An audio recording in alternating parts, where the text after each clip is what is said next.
How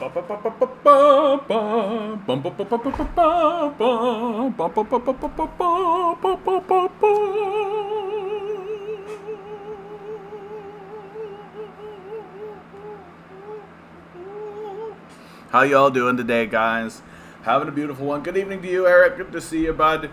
Hope things are going well on your end, mate. I know things have been a bit tumultuous for you. Hope things are working out.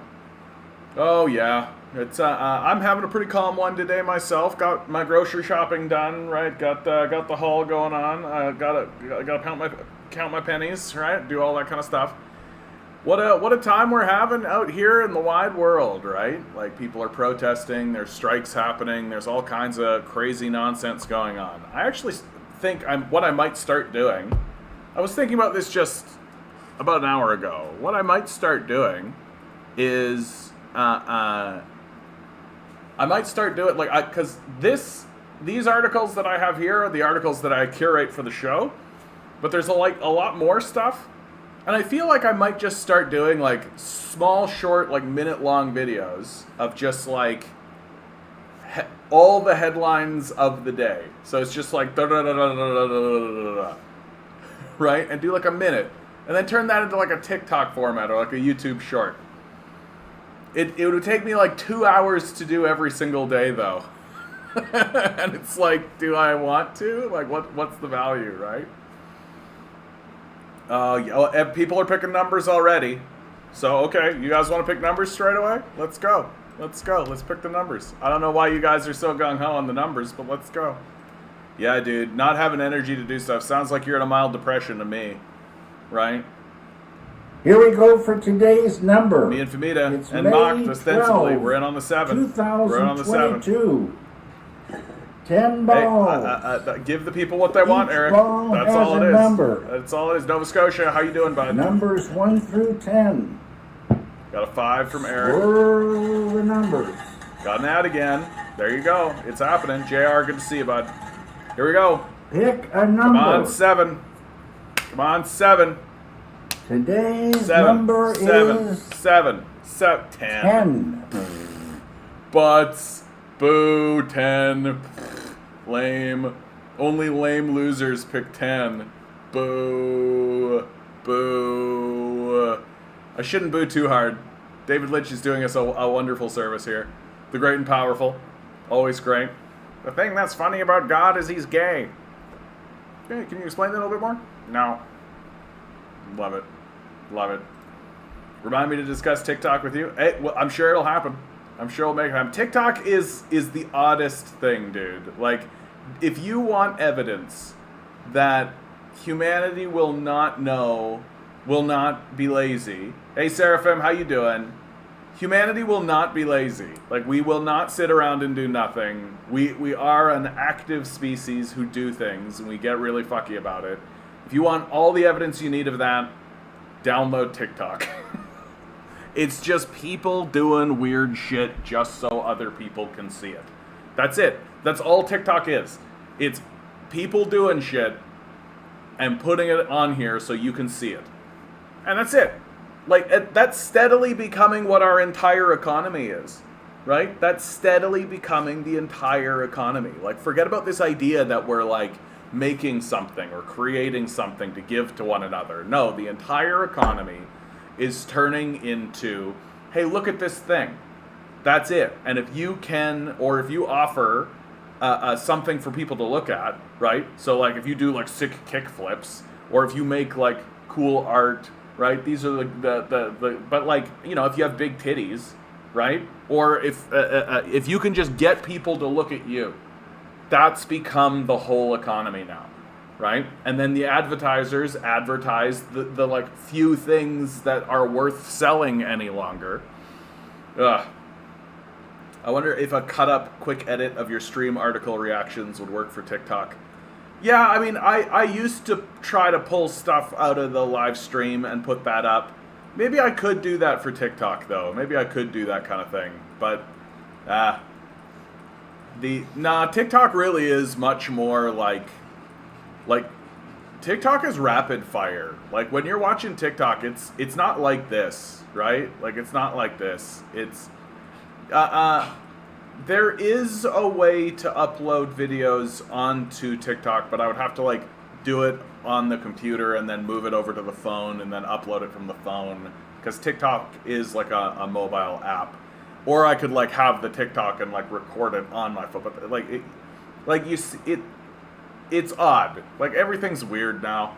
Like it seems like the technology is getting like purposefully obtuse. Like it's getting like so nothing works together on purpose, right? Like I remember like when computers were just starting up and everything was just starting, like there was this sense always that like, oh, I'll have my phone and I'll be able to transfer easily stuff from my phone onto a computer, and the computer, like, it'd be like with the wave of a hand. You watch like Marvel movies and Tony Stark's doing this shit all the time, right? Like there's something floating there and he grabs it and he like just puts it somewhere else, and it's like all this kind of stuff. But the actual technology feels like it's going in the opposite direction. That nothing actually communicates with anything else, and it seems to be done on purpose by design.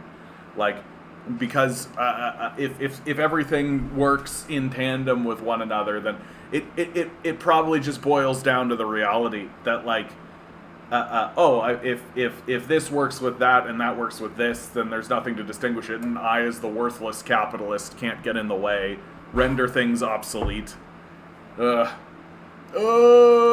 Capitalism, the worst. I've been listening to State and Revolution again. Just through the first, like, probably a fourth of the way through it right now. And, like, I feel like that should be required reading for everybody, right? That should be required reading for everybody. Like, it's if you're, forget about, like, Thomas Hardy's Test of the Dubervilles or something. Like, we should be paying attention to the people who are talking about the state and the existence of the state. And, why it exists, for what purpose, who does it benefit, all of these things. And I am looking forward to getting into the solution part of it, because that's what we're organizing against, right? We're organizing against a state capital now. Every capitalist loves creating proprietary, which just causes more fragmentation. Yeah, anything they can do, right, to force you to upgrade your thing, to get a new thing, to like, it's annoying. It's just super annoying, right? Like, we could very easily just pass a law that would say, like, a piece of technology has to live 10 years, right? If you can't put a 10-year warranty on a piece of technology or on a piece of electronics, then you don't get to sell it, right? Very straightforwardly. And people would grumble and bitch about it because that's what they do. And then the people who can't do it or won't do it get chased out of the market, and the people who are willing to do it, right? Or even better, just like create a crown corporation, right? Create like a public option where this is what they're doing, you know? Like, how you know that capitalism is just a total fucking shit show is that they'll tell you, right? Like, if you say, oh, we should just create a public option, the capitalists will say, oh, well, then we can't compete. And I'll go, okay, does that mean that's the best option then? Right? If you can't compete with it, right, then isn't that the best option? Like, I don't understand your logic at all. I'd say it is a good intro, but the state is so much more than what Lenin's describing. The more I dig into what the state, the more complex I realize the state really is. Yeah, I mean, I think it pays to remember that what Lenin is describing is like feudalism, right? Like, he's not describing our Westminster parliamentary democracy, right? He's not describing a more advanced form of governance. He's describing like a feudal monarchy, very very straightforwardly, and which, I mean, that's what he set about to overthrow. So that makes sense, right? And I also think that, like, there's this concept of the withering away of the state. The end goal is to do away with the state entirely, and I just don't think that you can. Like, I really don't. Like, there's always going to be some kind of apparatus that is used to pass law or pass decrees or pass any of this kind of stuff. And that stuff is going to be enforced, right? And it's just always going to be the case, no matter how you structure it, no matter what you do. There's going to be some kind of state apparatus. I think that listening to Lenin, you can really see that it's funny because like a lot of what Lenin and Marx talked about, it's like classic conservatism, right? Small government, right? Lenin wants a small government. Like he wants the state to wither away. He wants it to be as small as possible. And you got all these Republican conservatives walking around being like, I want a small government. I want a government that doesn't get in the way. It's like, oh, so you want the state to wither away. Right? I'm going to start saying that to conservatives. Be like, oh, so you'd like the state to wither away, right? Like you'd like the state to depower and wither away, right? That's your endeavor. The trick, of course, with what we're experiencing and what Lenin never experienced, is that our state has shifted, right? The core of power is not the democracy. It's not like the state legislatures and all of that. That's not where the power actually is anymore. The power resides in the corporate structures, right? Like Lenin wasn't dealing with like this gigantic financialized corporate power structure. Oddity and Cotton coming in late. We already picked the number. Today's number was 10. It was 10, guys. Too late. I gotta pick a more concrete time for when I'm doing this number draw. Everybody coming in picking numbers. I know, everyone tried to pick a 7. We're all piling up on that 7, waiting for the magical day. Bumble Guppy coming in with a 10. We'll say you got it, Bumble. We'll say you got it, bud. Sure. And like, I feel like this talk of like withering away of the state or like doing away with government, it's basically you're just saying, oh, then let the corporations rule, right? It's like you're reinstituting feudalism in a very serious way. So I'm glad to be going through it again. I suggest everybody does. Christ alive. So got some memes right at the beginning. You can always protest outside politicians' houses. It's always morally correct. That's right. Lots of people talking about how, oh, it's disrespectful or bad to protest in front of politicians' houses. I'm like, what are you talking about? Like, what an embarrassing position to take. Like, that in my view is just a straight up, like, shockingly embarrassing position. Like, people have the right to protest in front of their rulers. Like, straight up. And if the ruling class doesn't want people to protest in front of their homes, then they should act as though such things are possible, right? Like, don't fuck with the people; they won't fuck with you. It's pretty straightforward shit. And the fact that we're being talked down from it, and that people are acting as though you can't do it or shouldn't do it, it's impolite or whatever, just shows you how fucking gullible and weak we are, right? And we are. We're just extremely gullible and extremely weak. As a people, just this capitulation to power in such a major way.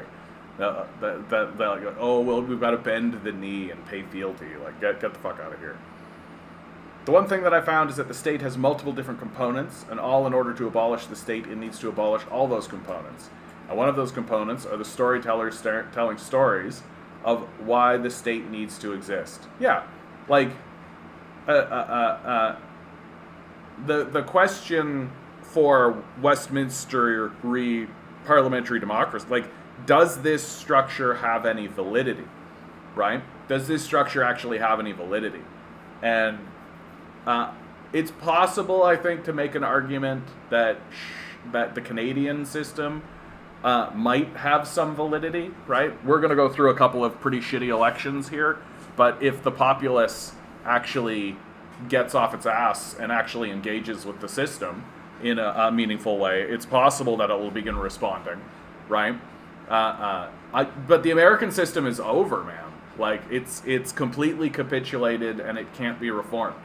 Like, the structure as it exists now is the structure, and it's not going to change itself, and it's not going to respond rationally to the needs of the people. Like, literally the only thing that Americans can do at this point is full-scale revolution and revolt. There's literally no other option. Like, if you can show me the path, if you can show me the option, then I would prefer to go down that path. Hey David, how you doing, bud? But I don't see it. Like, what's if you put your energy in the Democratic Party, they'll just super delegate you, right? Like they did to Bernie Sanders twice, and then completely ignore you the way that Joe Biden does, right? Like if you attempt to organize a third party, they'll just like these guys literally redraw districts in order to get rid of people, like they did to Dennis Kucinich, right? Like they got rid of Dennis Kucinich that way, by literally getting rid of his seat. And the court system in the United States is literally a popularity contest. Like, your drunk buddy from high school, if he had enough money, could become a judge in the United States. Like, what the fuck are you even talking about? It's a clown show. It's a total clown show. And Roe v. Wade is really proving it, right? Like, it's just hardline, totally 100% proving it, that the court system doesn't exist to protect people's rights, right? I'm currently playing Elden Ring. I'm only typing between deaths, so you're gonna do a lot of typing, Eric, is what I'm hearing. What build are you trying to do? What build are you trying to do, bud? I'm going through like a straight dex build, like Wolverine claws. That's what I'm doing. I need your T-shirt. Oh yeah, Mystery Machine. You can find this on the internet. It'd be easy to find. When people are organized to achieve and maintain a healthy society, then you won't even need a big centralized government, right? Like co-ops or unions for everything. We're not ready for that yet. Well, and I mean, even if you have like co-ops and unions and all that kind of stuff, like there's usually you need some kind of federated body, right? Like, or else you're just like a country. Like if the United States if the federal government were to suddenly cease to exist, then you essentially have like 50 countries on this landmass, right? And like you need some kind of structure to talk to them. Like that's really what it comes down to. Like I've never really bought into this idea that you could live in like a stateless society, right? That's a big reason why I look at anarchism and I just go, I just don't think so. Like, I just don't think you can actually legitimately have a group of people without something. Like, there's literally nothing. There's just zero anything. There's no building. There's no meeting. There's no moment where we all look at one another and say, maybe we should make any kind of plan whatsoever. There's no one in the society who has any responsibility to like look outside of their own borders and be like, well, this is what these guys are doing and maybe we should talk to them. And like there's nothing. I just don't think you can do it. Like I really don't. Cause like what's gonna happen? Like you're gonna try that and a fascist organization is gonna sweep through and take you out. Like that's what's gonna happen. Like And I just feel like it's like a nice idea, but it just does not work that way. And you can like strip power away from the state as much as you want, but there's always going to be like a center of power, and the center of power is always going to be the state, right? It's always going to be that. And if that center of power is a theocracy, like it's a church, right? Or if the center of power is a corporate, like fiefdoms, right? Like there's always going to be a center of power. And so it just seems wise to me to point to something and say, that's the center of power. That's where everyone can go and we can have a negotiation together as a group. And as long as this organization is responding to the desires of the group, then it's legitimate. And to say that's the center of power on purpose. So you just don't end up with a society where the center of power is somewhere and no one acknowledges it, which is what's happening today. right? Like, David Thompson has way more power than Justin Trudeau. Like, way more power than Justin Trudeau. We just don't acknowledge it, right? We just ignore it completely, right? We all pretend like Justin Trudeau is like the king or whatever. It's like, nah. And that's what I think is actually quite embarrassing about Justin Trudeau, is that he should be the center of power, right? Legally, he is, right? Like, he could do all kinds of crazy shit. He just doesn't, because he's a loser, right? He's just a big, huge, floofy-haired loser who's gonna turn 80 and be like, why didn't I do anything? Like, why was I such a fucking huge loser? And he was. He's just an enormous loser. Still is. You know, no state doesn't mean no government, but, like, it does... And you are right, like, Lenin does make pretty clear that what he is talking about by the state is the violent aspect of the state, right? Groups of armed men, right, is the exact quote. Samurai and be light encumbered while wearing the full samurai gear. You're going samurai? I love it. That's pretty close to what I'm doing, dude. Go bleed build, dude. Go bleed build. Bleed is good. I get tired of people pretending wedge issues are just window dressing. These anti-abortion people are true believers. Yeah, how do you negotiate or democracy with that? Yeah, dude. No, this is, I mean, I am quite serious. I'm going to be talking about it more. I've even got a clip here. Actually, this is a great segue. Let's go. Here's Jordan Peterson, right? Here's what Jordan Peterson has been saying on the trail. The Bible is true in a very strange way. It's true in that it provides the basis for truth itself. And so it's like a meta-truth. Without it, there couldn't even be the possibility of truth. And so maybe that's the most true thing. The most true thing isn't some truth per se. It's that which provides the precondition for all judgments of truth. I can't see any holes in that argument. And I can't see any holes in it from a scientific perspective either, because I think we do know well enough now as scientists that the problem of deriving ethical direction from the collection of facts is an intractable problem. There's too many facts. There's an infinite number of facts. They do not provide an unerring guide for action. They can't. There's too many of them. They have to be prioritized. And as soon as they are prioritized, well, then you're in the ethical domain. So that's pretty straightforward an admission of Christian fundamentalism, right? Like, let's be done with it, okay? We've got Christian fundamentalism, right? It was masquerading for a period of time as like, no, we're trying to bring it he can't see it. Well, he's a fundamentalist. I used to be a Christian fundamentalist, okay? Of course he can't. Like, of course he can't. Right? So, yeah, Jordan, anti-postmodernism, explaining postmodernism. Yeah, like, it's look, here's the thing, okay? The Democratic Party is a complete failure in the United States. They're a total failure, right? No question, right? What is coming next in the United States, right, is a Christian evangelical cult that is going to take over the halls of power in big and serious ways, right? This is what they are saying, okay? So, whether we like it or not, the language of the next generation of power claims the Bible is true, okay? We have to engage them on those lines.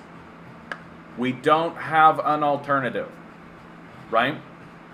If that's the language that they want to speak, if that's the language that they are speaking, okay, we can't just dismiss them, even though it is dismissible.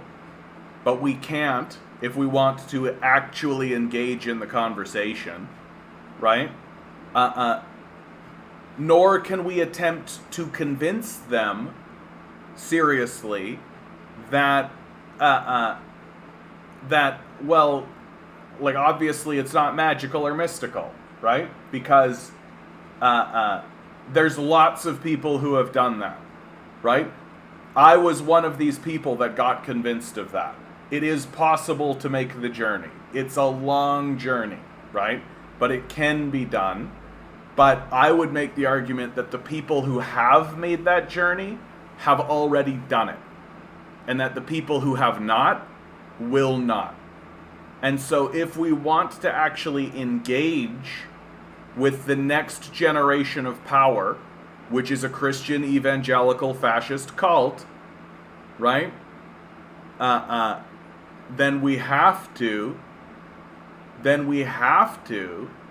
engage with the Bible. And we have to read it, and we have to understand it, and we have to be able to talk about it in serious ways. Because I make the argument that even as a fundamentalist Christian, these guys don't care about the text, right? Like, these guys are literally walking around saying we should do harm to homeless people, that homeless people can be ignored and dejected. Well, their Bible says to do the opposite, right? Their Bible says to do the opposite, right? Yo, I was raised Catholic. They don't even have the real Bible. Oh, let's not even get into that, dude. Let's not even get into what's a real Bible, right? Like, what's all that about?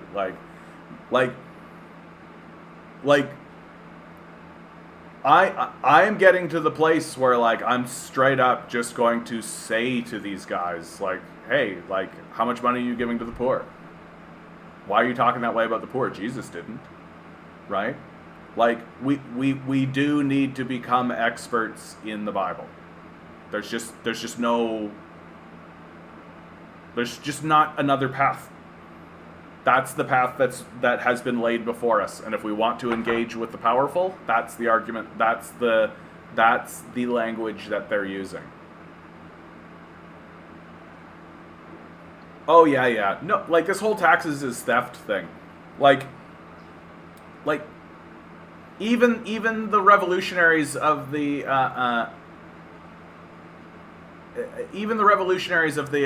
American Revolution were like, no taxation without representation. Like, they weren't walking around saying taxes are theft. They were saying no taxation without representation, and that's essentially the spirit. Like, I get where people are coming from when they say taxation is theft, and you can. It's easy to buy that idea if you don't get anything for your taxes, right? If you don't get anything for your taxes, then yeah, taxes are theft, right? Like, it's just money that's being stripped away from you, and you don't see any benefit for it. When you actually peel back the curtain and look into what you're actually getting for it, you know, you're getting a war effort over, like, the Biden administration just passed a $40 billion or $50 billion military. Yet today we got invasion without representation. Yeah. Well, and the idea that these guys are actually representing us at all is silly. They don't do anything we ask, right? They don't care at all. I've got a really good article that flows into that idea, right? So, bye-bye, Mr. Peterson. A guaranteed basic income could end poverty. Why isn't it happening? Well, let's actually give this a read, because I actually think this is an important one. But before, wouldn't it be funny if the reason we see so much regression in the U.S. is because behind closed doors, GOP tells Dems they will start a civil war? Yeah, but content, behind closed doors?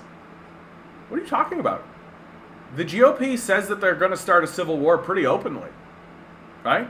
Like, they're not hiding it. It's not a secret. Like, they're talking about it pretty openly. Like, remember January 6th? Remember that whole thing? Right? It's pretty open. This is what I keep saying, guys. Right? This is why I don't buy into, like, genocide narratives and things like this, right? Because when they start to happen, they happen openly, right? Like, yeah, this is an interesting one, right? Jack Caliafano, the groomer and pedophile thing that the right wing has been calling trans people and homosexuals groomers and pedophiles, right? Pretty openly. The groomer and pedophile thing are the clearest moment when I thought, oh wow, they really are planning on killing a lot of people eventually, right? This is extremely dehumanizing language designed to prepare right-wing fascists to feel no remorse over genocidal acts of violence. I'm not sure what other serious or responsible explanation one could give for it. Right? It's all out in the open. Doesn't need to be behind closed doors. Right? And here's a guaranteed basic income could end poverty, so why isn't it happening? On April 27th, Senator Dianne Bellemare published an op-ed in the Globe and Mail opposing a proposal for guaranteed basic income, where all Canadian citizens and residents over the age of 17 would receive unconditional guaranteed sufficient income. One recent poll suggests nearly 60% of Canadians support a basic income of $30,000. In another poll, 57% of Canadians agree that Canada should create a basic universal income for all Canadians, regardless of employment. Here's a 2020 Angus Reid survey showed that most Canadians across age, income, and political affiliation support a basic income. The gray here is support, the red is opposed. Even as you get into people making over $150,000, right? So traditionally, you're like sniveling rich, right? Well, they're split basically 50-50. So across the entire income spectrum, there's wide broadband support for this idea. Despite the strong public support, Bellemare argued that a basic income would be an unfair, complicated, and costly way to eliminate poverty.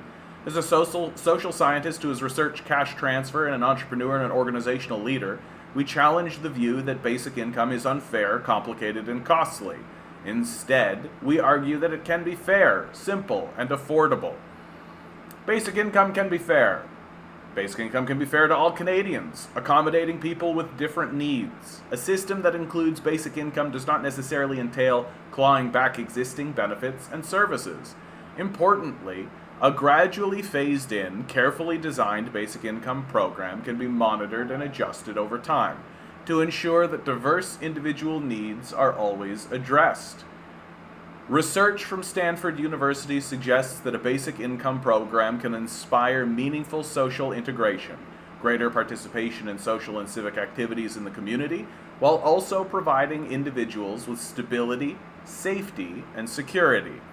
An analysis of Ontario's basic income trial illustrated that people with diverse needs reported better personal relationships with friends and family with basic income. In turn, their sense of social inclusion and citizenship improved. Basic income can be simple. With careful planning, a basic income system could be designed to be simple, adaptable, reliable, and fair. In other words, it could be a type of synergistic solution that involves an optimal mix of different policy programs that yield greater efficacy. For example, a basic income program could be combined with a wage subsidy program. Contrary to Senator Bellemare's assertion that basic income would likely hamper participation in the labor market, research has found that basic income has no negative impacts on the labor market. That is, basic income has no negative impact on employment rates or wages. With a basic income program, recipients would be motivated to participate in the labor market and feel empowered to discover the most fulfilling way to work without fear for their financial security. Basic income can be affordable. Recent cost-benefit analysis have demonstrated that carefully designed cash-based interventions can be cost-effective and generate net savings for society. Recipients rely less on social services over time, meaning governments pay less to fund these programs. While Bellemare's analysis suggests there could be a cost problem, other more thorough analysis have taken into account the true costs and benefits of basic income programs and rebuked that claim. We caution against overtly simplistic cost estimates and a call for a more careful, thorough calculation of the true costs and benefits associated with the basic income program. In fact, Canada can adopt a basic income program without increasing its fiscal debt. Last year, the Parliamentary Budget Office of Canada estimated that a guaranteed basic income of $17,000 per individual would cost the government $88 billion, or half of what they just sent to Ukraine. This amount could be offset by scaling back tax credits that disproportionately benefit Canadians who earn higher incomes. In addition, a well-designed basic income program can provide non-monetary benefits that are typically not captured in cost-benefit analysis, such as improvements in health, education, social cohesion, and productivity. Research supports basic income. There is a considerable amount of research that supports basic income around the world. It is prudent to carry out significantly enhanced research to reduce hesitations on basic income on social and economic grounds. Basic income can be a reliable, powerful component of a nationwide program to reduce poverty and enable all citizens to thrive. Basic income should form part of a practical, comprehensive plan for eliminating poverty in Canada. Indeed, there is emerging political will to push for a national strategy for a guaranteed basic income. Last summer, Liberal MP Julie Dzerowitz sponsored Bill C-273, a national strategy for a basic income act. It was the first time a bill about a basic income was debated by Parliament. And in February 2021, 4 senators, 3 from Prince Edward Island, 1 from Ontario, published an open letter that called for a nationwide guaranteed basic income. This is essential because poverty is an unnecessary, cruel abomination. Think of it this way. Most Canadians probably have a close friend or family member who is impacted by poverty, since 1 in 15 Canadians still live in poverty. Poverty touches us all. It is everyone's tragedy, which is absurd, because poverty can be affordably reduced, as we have argued above.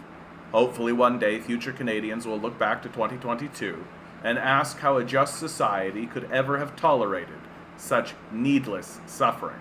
The only complaint I have about this article is that it doesn't answer the question, right? Or it doesn't attempt to tackle the question. A guaranteed basic income should end poverty, so why isn't it happening? Well, why do you think?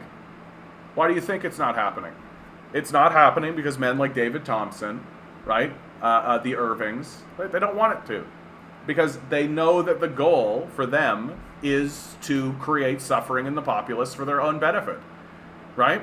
Like I've got not an article per se. Yeah, here you go.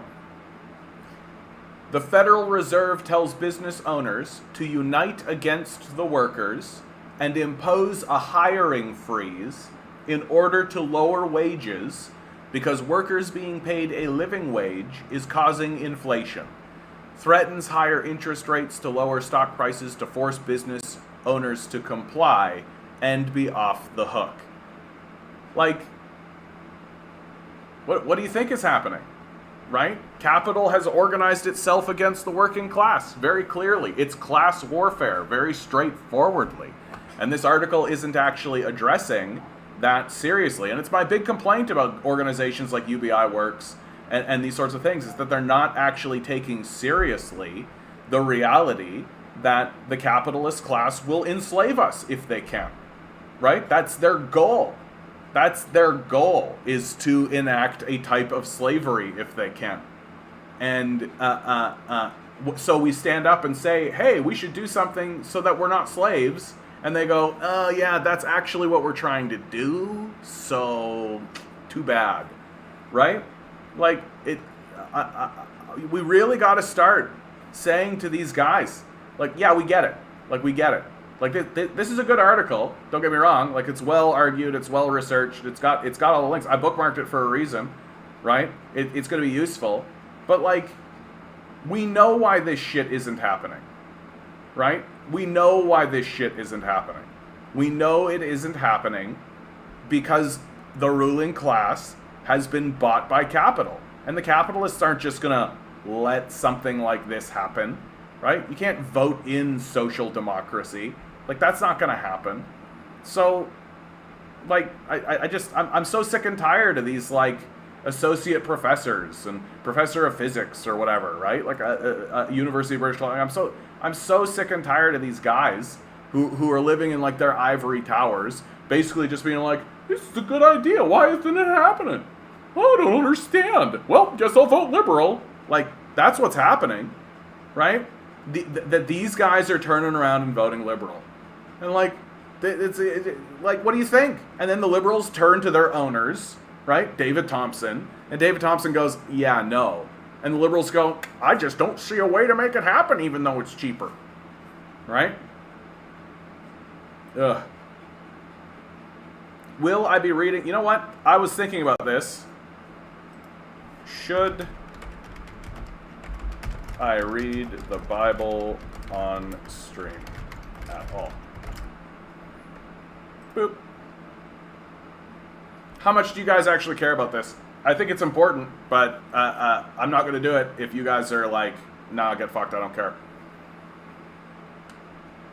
The idea that you have to contribute to the economy, to receive benefits from the economy, you have to put something in to get something out. Basic income goes against that neoliberal axiom, yeah? I mean, it's exactly the inverse, right?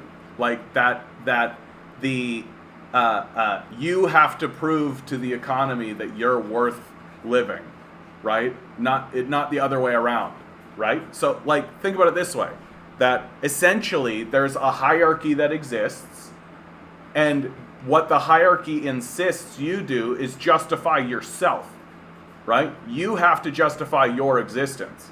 Whereas our position is, no, the hierarchy has to justify itself, right?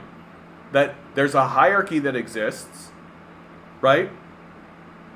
Well, the hierarchy is the thing that needs to justify itself. And if the hierarchy refuses to insist that it's the ruling, prevailing system, and it refuses to house and feed people, then it's an illegitimate structure and should be treated as such. And what it is doing, and what people are doing when they turn around and say, you have to justify yourself, is gaslighting you. You don't need to justify your existence.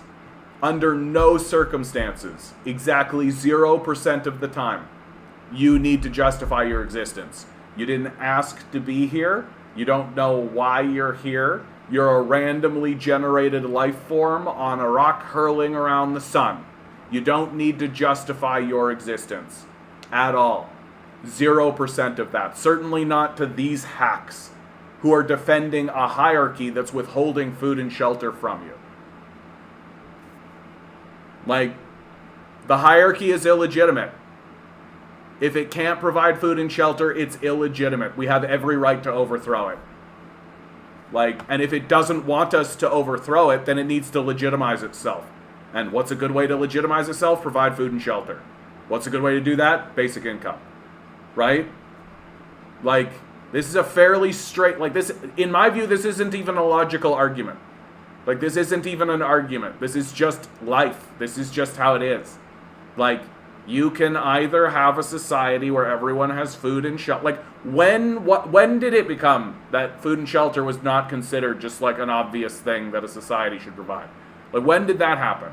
When did it become that standing up and saying, yeah, everyone should probably have food and shelter, became this, like, radical left wing, like, you've got to, you're on, oh, wow, what an extreme. When did that idea become, like, the mirror to, like, we should commit a genocide?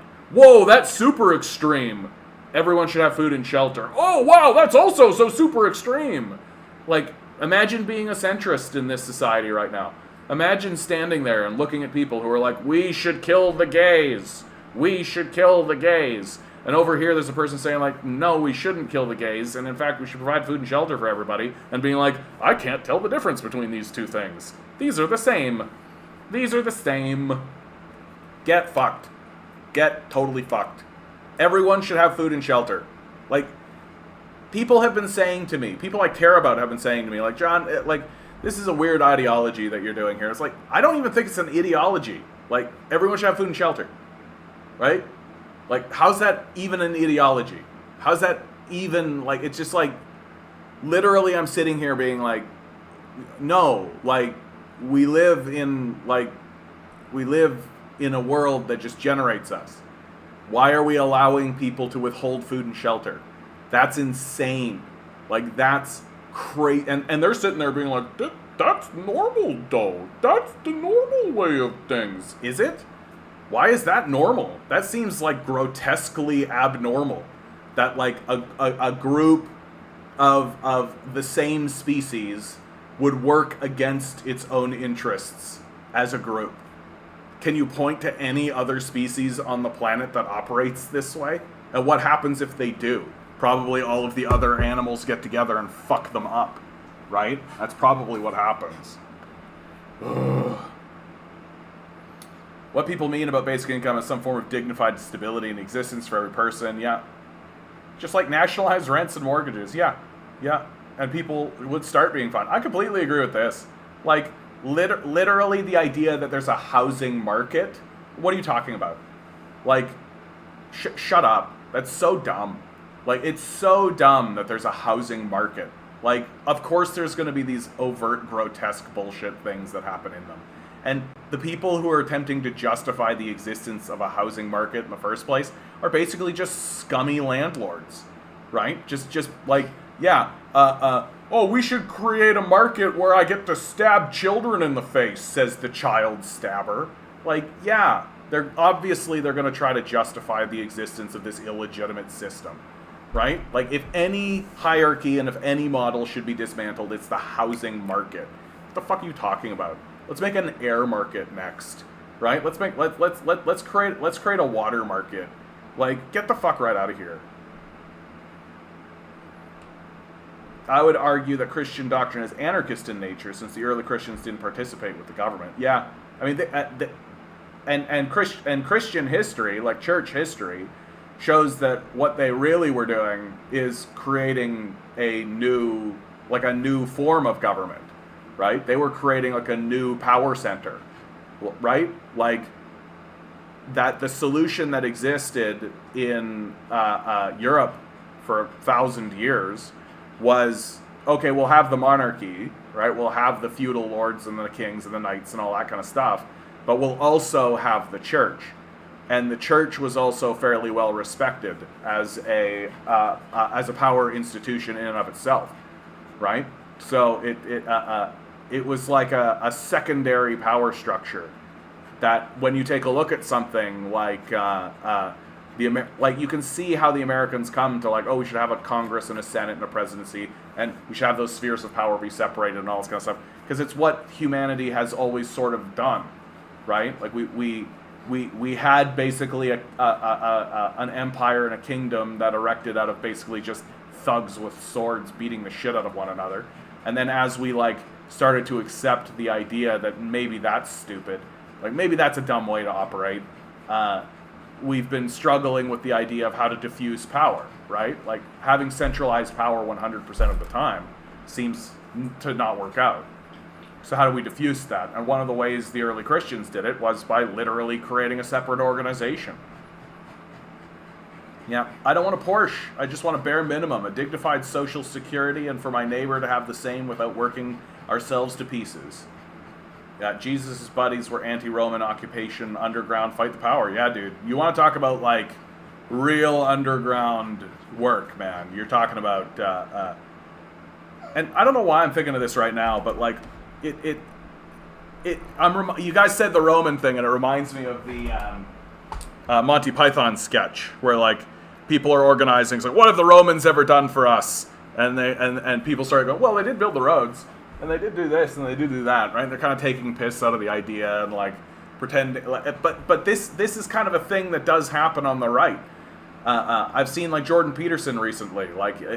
Again, we're back on Peterson, but he'll say things like, by every measurement, things have gotten better. Right? By every measurement. And it's just this blistering lie that right-wingers say, that by every measurement, by some measurements, if your measurement is technology, right? If your measurement is how much stuff exists, right? Sure. But if your measurement is something like income inequality or wealth distribution, right? Things have gotten dramatically worse.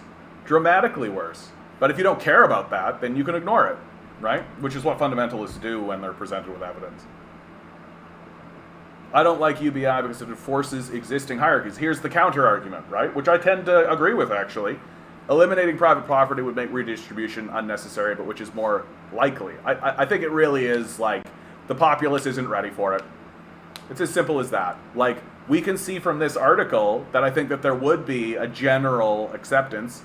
John Smith, how you doing, bud?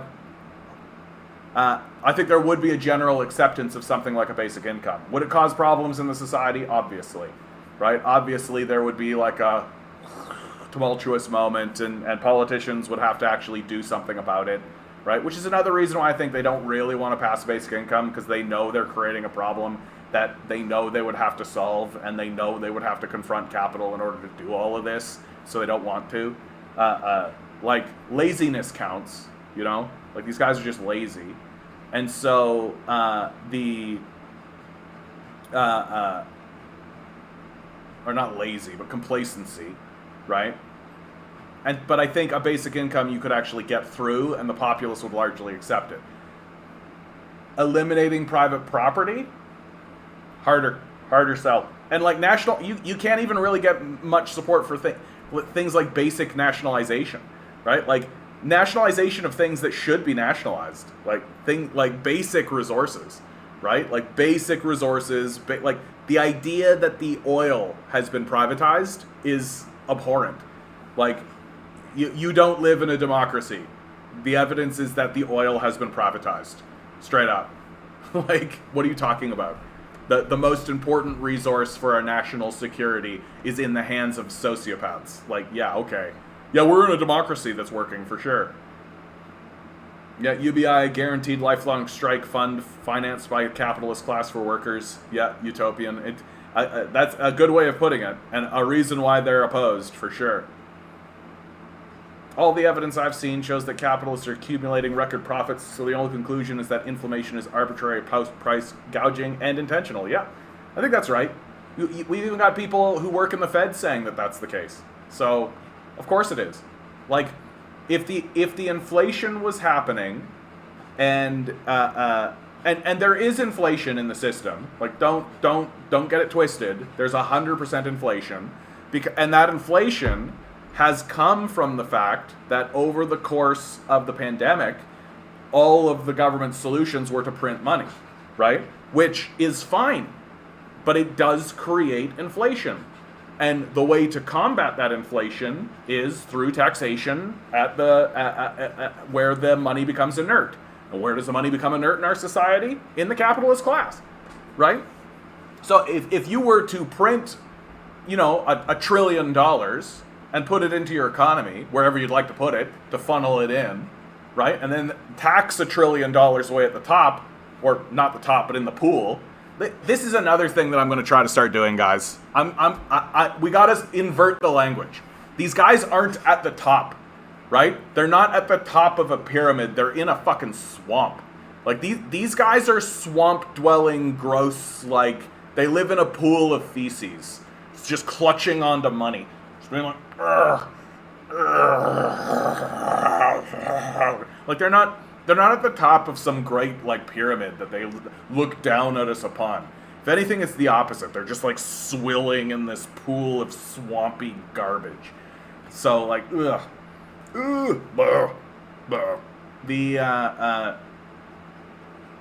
But yeah, of course it's, the vast majority of it is intentional, though. And how can you tell that's the truth? Right? They're making record profits. Straight up. Like, if they were even, or even in a bit of a decline, right? Or even if they were making a little bit of money, but it wasn't, like, record-breaking, they could make the argument that, like, man, inflation's getting tough, eh, guys? Inflation. And I do think people would be complaining about the inflation. Like, some banks are saying that the inflation is as bad as 15% in some places. So it's like, it exists, for sure. Like, that's undeniable. But it doesn't exist to this level. It doesn't exist to this level. And so there's 100% price gouging happening in the system, for sure.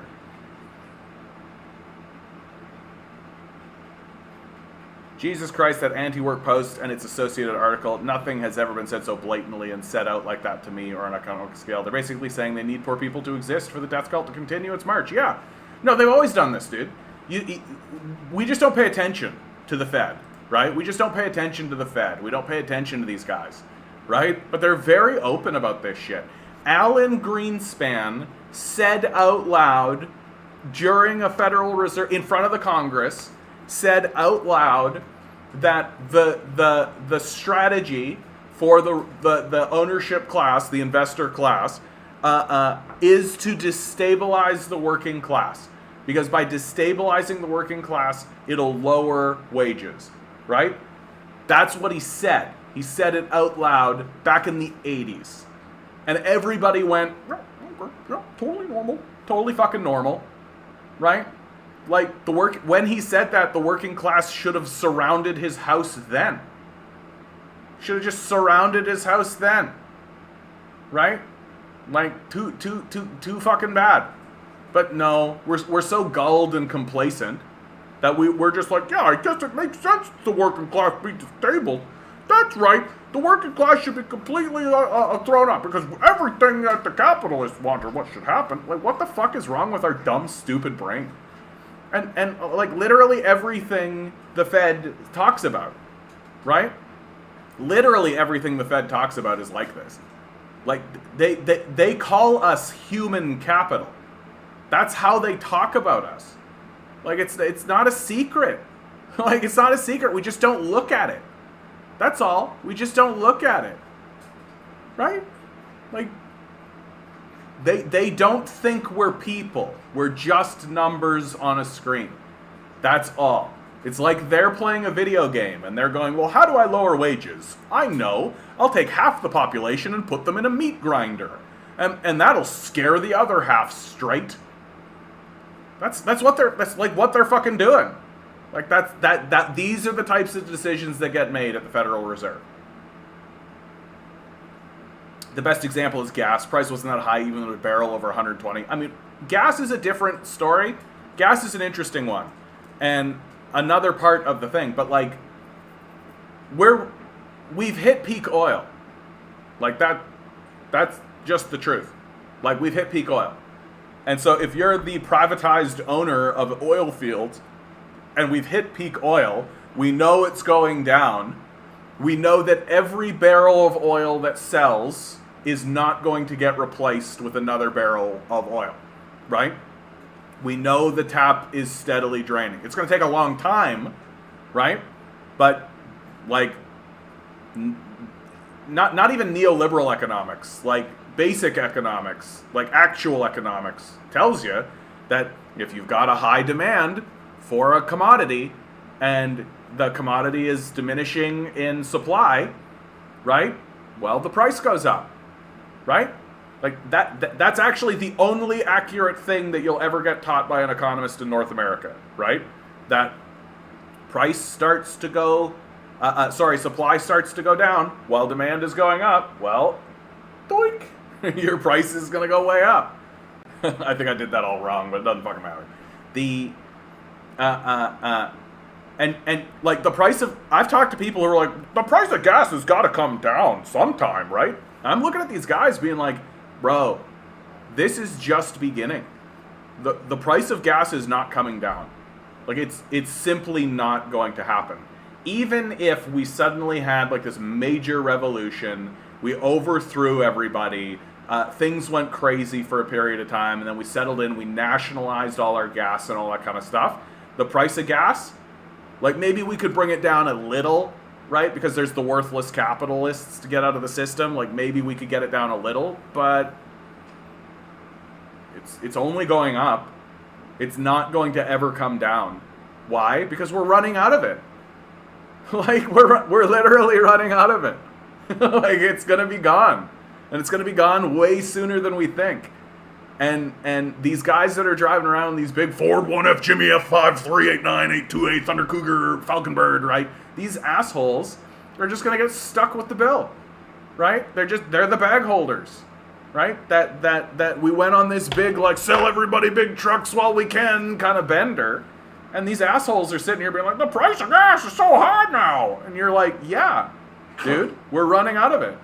Like, have you noticed how we've been screaming at the top of our lungs that we need to transition to what we're calling a green economy? But it's basically just like a non-fossil fuel-based economy. You want to know why that is? And they'll look at you, climate change is a hoax. Well, you know it's not a fucking hoax, dude? We're running out of gas.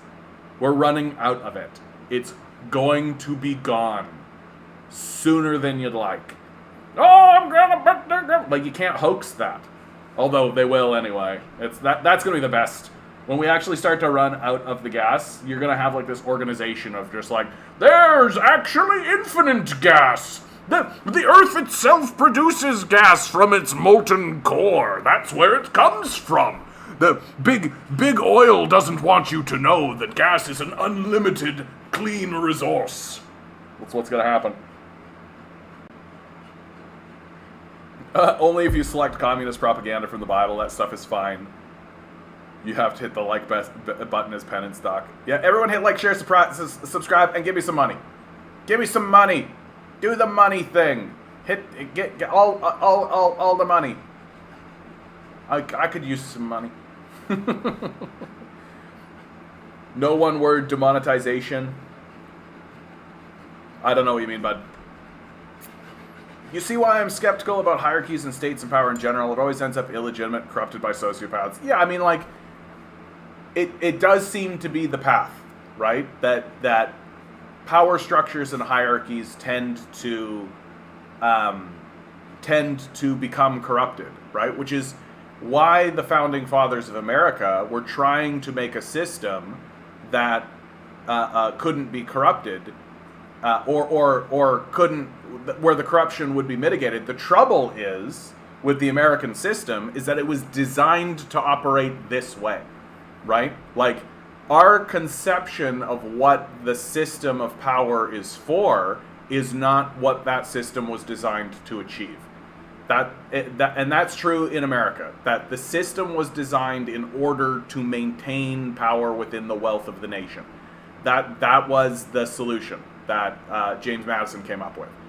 That James Madison was confronted with the problem of democracy, a great Aristotelian problem, right? Aristotle postulated, well, what do we do about democracy? Because obviously if you have a democracy, then the poor people will seize power and redistribute wealth into the populace, right? That the rich will no longer be rich and the poor will become wealthy again. And for Aristotle, right, a white landowner, this was a problem. So his solution, though, was create a robust welfare state, right? Just create a system whereby the ravages of poverty can never be felt, right? Where people are more or less taken care of, where things are okay, and then they'll just accept that there are rich people, right? Because all of the propaganda and all the bullshit that you say to them sounds easier if their life is more, like if you're just tooling around living your life, right? And you can, always get access to the market for food, right? You can always get this. If you want something more, you can sell yourself to do some work and get some money, and that's the arrangement. But as long as food and shelter is taken care of, then you don't give a shit if there's like a dude in a helicopter, like driving a Porsche, ramping off onto a submarine that then shoots a rocket into space. You're going to be like, wow, wicked. All right. Right? That's not what James Madison came up with. James Madison was like, no, we're just going to create a structure that ensures that the only way you can ever actually get into the halls of power and then operate within the halls of power is to be rich. And if you're not rich, you don't get here. Simple as that. And that's what they did. So the American system of governance has always been illegitimate because it was designed to be that way. I feel the same way and would argue the real cause of every civilization's fall. Yeah, people can't stop their psychos from rule. Well, and also, like, it does pay to remember that, like, this idea of democracy is not that well trodden and not that well tried, honestly. Like, we don't actually know how to do it structurally. Like, we don't really know how to create a democratic structure that can actually withstand or survive humanity itself, right? And in my view, it's not even about corruption. It's just about, like, how do you build such institutions, right? And right now we're looking at like the Chinese are embarking on their own model. The Americans have their own model, right? And we're gonna it's far more common that democratic experiments are dissolved, right? Like, that's the more common position. Looks like we've hit the no, right? We hit the no, 59 to 41. I'm not surprised. Honestly. I'm gonna do this poll again, though. We'll see, but I do feel like 17 votes. That's a pretty healthy vote, honestly. So too bad for those who would like me to read the Bible on stream. Although I do think that there are, like, select passages and things that I might thwart the majority on this for select things. But, like, the idea of going through the Bible and, like, and doing, like, Bible story time, I respect it. That's why people who would refuse to want to work when able in the USSR were criminals and punished for it. I don't agree that capitalist corporate moguls should have a stranglehold on the necessity of life. I also don't think people are entitled to the efforts of a crime if they don't participate. I mean, it's a little bit different, JR, in the USSR, because, like, they were undergoing, like, a pretty serious... Like, World War II was pretty fucking serious, you know? Like, there's a... And what was happening in the USSR was way more serious than what we're experiencing right now. Like, that's something to always remember, that, like, what we're experiencing is, like, a dramatic wealth inequality. And we're all feeling very anxious because we feel we're heading towards catastrophe, right? The Soviet period was a series of catastrophes. Like, they were just living in catastrophe constantly, with, like, the apex of the catastrophe being World War II. Like, can you imagine living through World War II? Can you, like, even contemplate and put yourself in the space of, like, I live in World War II? Like, unbelievable. Yeah, the church became one of the main power organizations after the fall of the Roman Empire. Absolutely. Absolutely. And, like, its whole structure is completely hierarchical in that way. But it isn't a monarchical power structure. So it's like a lateral power structure. That you've got, like, the castle where the Lord lives, and then you've got the church. And those two buildings are, in some cases, the church would be more powerful than the local monarch, right? Of course it sucks, but that's why as a society we should work together until it's possible, and no one should just be given a free ride until then. Like, I mean, we live in such an odd moment as well, because, like, what is a free ride? Like, what is work even? Like, what is, like, we're heading towards a post-scarcity environment, right? We actually are. Like, unless climate change comes and burns everything down, we get totally fucked and we head back to scarcity, right? We are heading for a post-scarcity moment where we have enough food, we have enough shelter, we have enough material goods, right? And I actually think we would be heading there a lot faster if not for this capitalist system that benefits from scarcity. And so if you live in, like, a post-scarcity environment, well, what counts as work? What's a free ride? When only, like, 10%, if only, like, 10% of the population is required for everything to work, right? Like, what do we do about that? How do we organize that? And, like, smash that like button. Yeah, smash that like button. Smash the shit out of it. The Romans actually adopted Christianity and added a bunch of stuff to it. Yeah, of course. No, that's humans for you. The thing about Christian, there was a vast departure in doctrine when they decided to merge with the Roman states in 325. Oh, yeah. Yeah, absolutely. No, the powerful aren't going to allow people to, like, accept... Wait a minute. You mean that, like, wait, I could be a divine being? Wait a minute. I could actually be, like, part of this divine energy? I'm not separated from it? I don't need to have an intercessary? What are you talking about? Whoa. Does that mean that I'm as powerful as and important as Julius Caesar? Does that mean that my life is as important as the great heroes of yore that I've ever listened to in my life? Does that mean that we should treat one another with respect and decency and ensure that everybody has the same kind of quality of life, or at least a baseline quality of life, so that we can all experience this together, because my life is equally as valid as every other life that is in existence? No! Stomp, stomp, stomp, stomp! Talk to the Pope! Only he can send you to God! Peasant! Like, obviously. While being allowed the opportunity to find work they enjoy while not risking your health or shelter, yeah. There's no homelessness in Cuba, yeah. I mean, like, and because the idea that there's homelessness shows you how stupid we are, right? Like, homelessness is an easy one to solve. It actually is. Like, it's ridiculously easy to solve, right? It's not even a problem. Go to Service Canada, open up a wicket, let people who don't have a home walk in, fill out a page. I'm a Canadian citizen, right? Be like, oh, okay, cool. Take one of the house hoarders' houses, give it to the guy who doesn't have a house. Problem solved. The house hoarder goes, I earned it. And we go, shut the fuck up.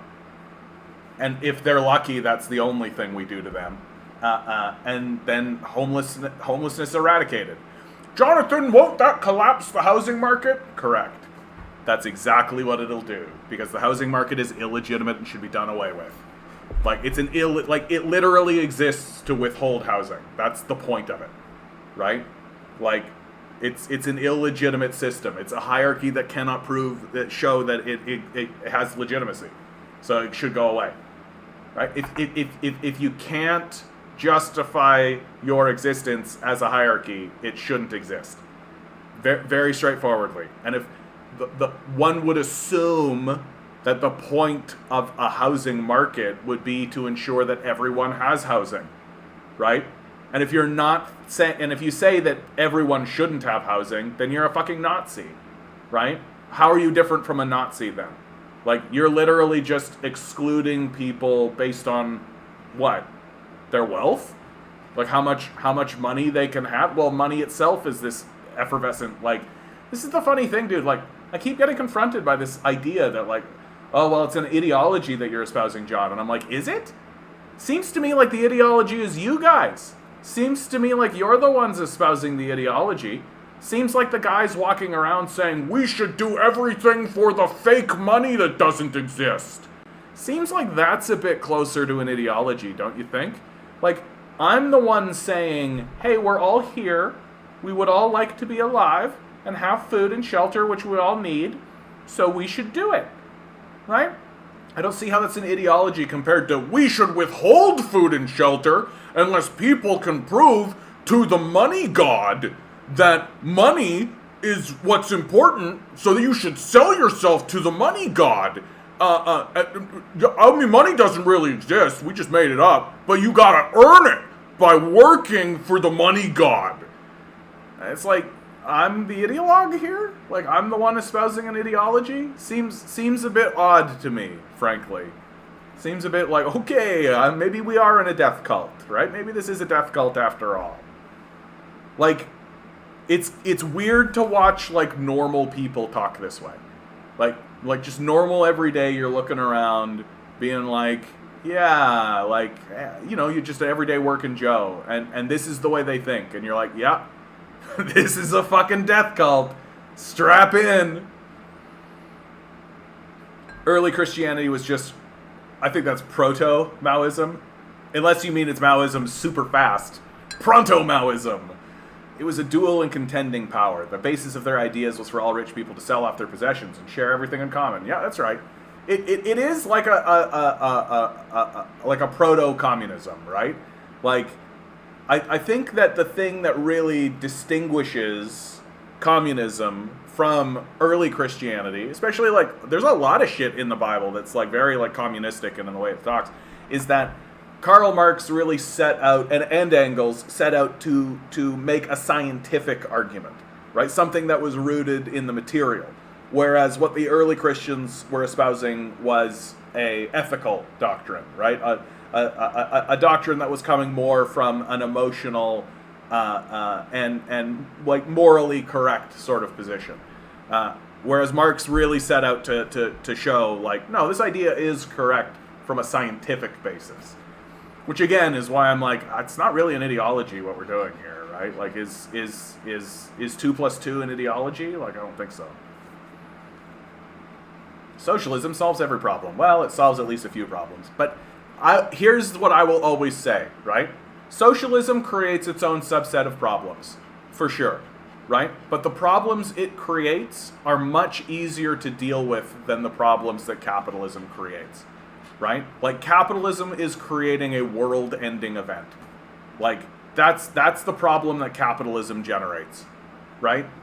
Capitalism generates, like, wars, famines, generates enormous disparities, right? Slavery, child labor, right? Like, the problems of socialism are, like, that guy who I don't think works hard enough is living a life that's too comfortable.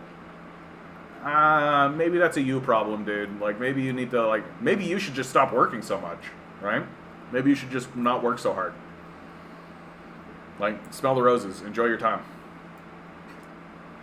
I agree, Rome co-opted it and replicated themselves within existing institutions. The Catholic Church is Rome unbroken. And socialism does solve every problem, except one. Yep, sociopaths can't accumulate power over other people. That's why they fight it. Well, it's the classic phrase of how do you get people to work, right? If everybody's needs are taken care of, how do you get people to work, right? It's like basically just a straight out admission that's a coercive model, right? Like, if I stopped hitting this guy with a stick, he'd stop working. So if you want me to stop hitting him with a stick, how do you keep him working? And my answer to this has become, what's this work thing that we're all doing here? What is this that we're all doing here? Right? Like, why is it that there's like half the society not half, but 30% of the society working like 80-hour work days, and another 30% of the society that can't get enough work to eat? Like, can we not like put two and two together here and create like a bit more of a distributive model, right? Like, but the evidence is in. Like, we're doing the studies. A 4-day work week is more productive, right? It increases productivity. So if you wanted to increase the productivity of your workforce, the thing you would do is create a 4-day work week. You would get more productivity out of your workforce. It would be better for you. They're never going to do it. Why? Because that'll just give them another opportunity to talk to one another and realize how bad they're getting fucked by the capitalists, right? Like, that's what it is. I feel like it would cause conflicts. Darius, I don't know if I've ever seen you here before, but bud, good to see you.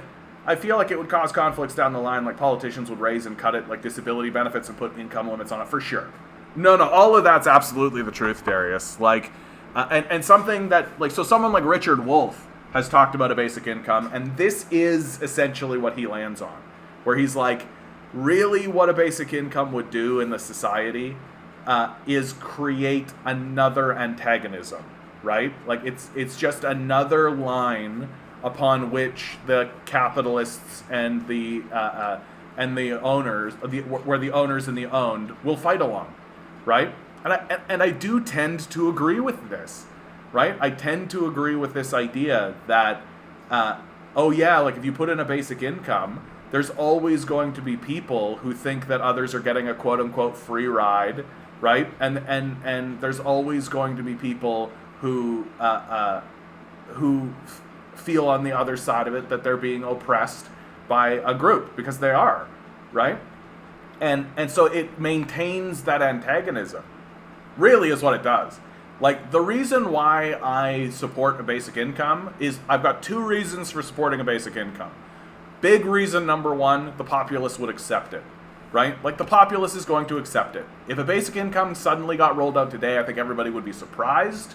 I think that you would have a vocal minority on the opposition side that would get really rabulous about it. But, I mean, the numbers are in, man. Like, most people would support it. Most people would go along with it, right? And that by itself is already a really big victory. Like, if having public support is what's important, right? And then the second reason why I support it is because it's an emergency measure that would be easy to implement, that and the disruptions wouldn't, it would be disruptive to the capitalists, but not that disruptive to the populace, right? Like, the capitalists would complain a lot. So we'd end up with a ton of news articles, and we'd end up with a bunch of bitching, and we'd end up with a bunch of complaining owners, basically. But the populace, like, we're in a crisis. Like, we're in a big fucking crisis right now. 60% of the population is saying that it can't get food, or that they're struggling with food, right? Food banks are reporting higher than ever, right? People coming in to use their services. Like, we are in a crisis. There's a homelessness crisis that's spiking. Like here in Toronto, they're about to do away with eviction moratoriums and things like this, right? So something like a basic income would be a very like straightforward, clean way that would non-disruptively, generally, accommodate all of this, and also give people a foot upon which to stand in order to push for larger things, right? The things that communists talk about, largely, the populace is not ready for. It's just straight out. The populace is not ready for like public ownership of housing. The populace is not ready for these things because the populace is largely brainwashed into a death cult, like pretty straightforwardly. Rand Paul just blocked bipartisan effort to push through a Ukrainian aid package. Yeah, but what's interesting about the Ukrainian aid package that's going there is the Democrats are 100%. That includes AOC and the squad, by the way, right? They're 100%. They're like, yep, war, please, more war, absolutely, send more war, right?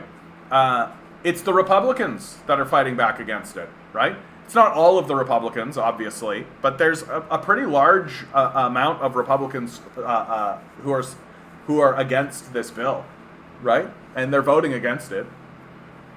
We're in topsy-turvy land, man. Like, everything's just topsy-turvy. Everybody's just voting for whatever. It's just odd. They would never give money, no questions asked. There's always a catch. Yeah, Darius. I tend to agree with your position, dude. That it, even if it did come out and it was like the CERB was. Like, the CERB was a universal, well, not a universal, but the CERB was like a pretty much like, okay, we gotta get this in here and get this. But like, for a permanent program like that, like, conservatives are gonna come in and they're gonna like the Australians did. So the Australian government created a credit card, right, for people who are in poverty, right? So everybody had this credit card.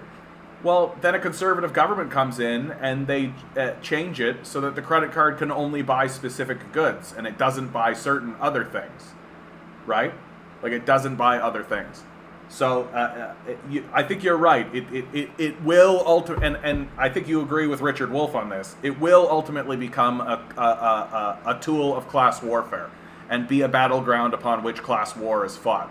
So instead of resolving the class conflict, which is that there's an ownership class and an owned class, it just creates a new avenue upon which the fight is done. I still think it should be passed for emergency reasons, because we're in an emergency. I still think it should be done, but we can be honest about that at the same time. Rand Paul opposes the war in Ukraine. I mean, a lot of Republicans do, dude. I actually listened to Tucker Carlson the other day, and I gotta tell you, dude, Tucker Carlson sounds like a communist to me, right? These guys all sound like communists, man.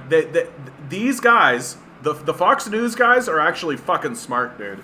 Like, what they have done is they have listened to the youth of America, right? That they went and actually talked to the youth of America, and the youth of America came over and dropped the Communist Manifesto in front of them and said, that's it right there.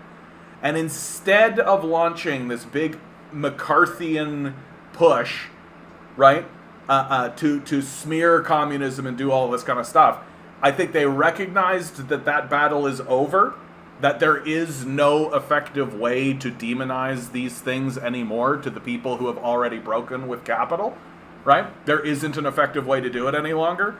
And so what they're doing is they're co-opting all the language. They're taking everything that appeals to the youth about this, right? In order to diagnose the ailments. But then right at the end, so they're going to walk you, and you can see Pierre Poilievre do it, you can see Tucker Carlson do it, you can see all of these guys doing it. All of these libertarian types do this, where they'll walk you 90% of the way there, and then it's, okay, time for the solution, right? I've given you all the diagnoses, we all agree with the diagnoses, time for the solution. What's the solution? Work harder for corporations, schlubs. Like, that's it, that's all they have to offer. Right? And so if you go along with these guys, that's where you're going to end up. And like Rand Paul, all these guys are not any different.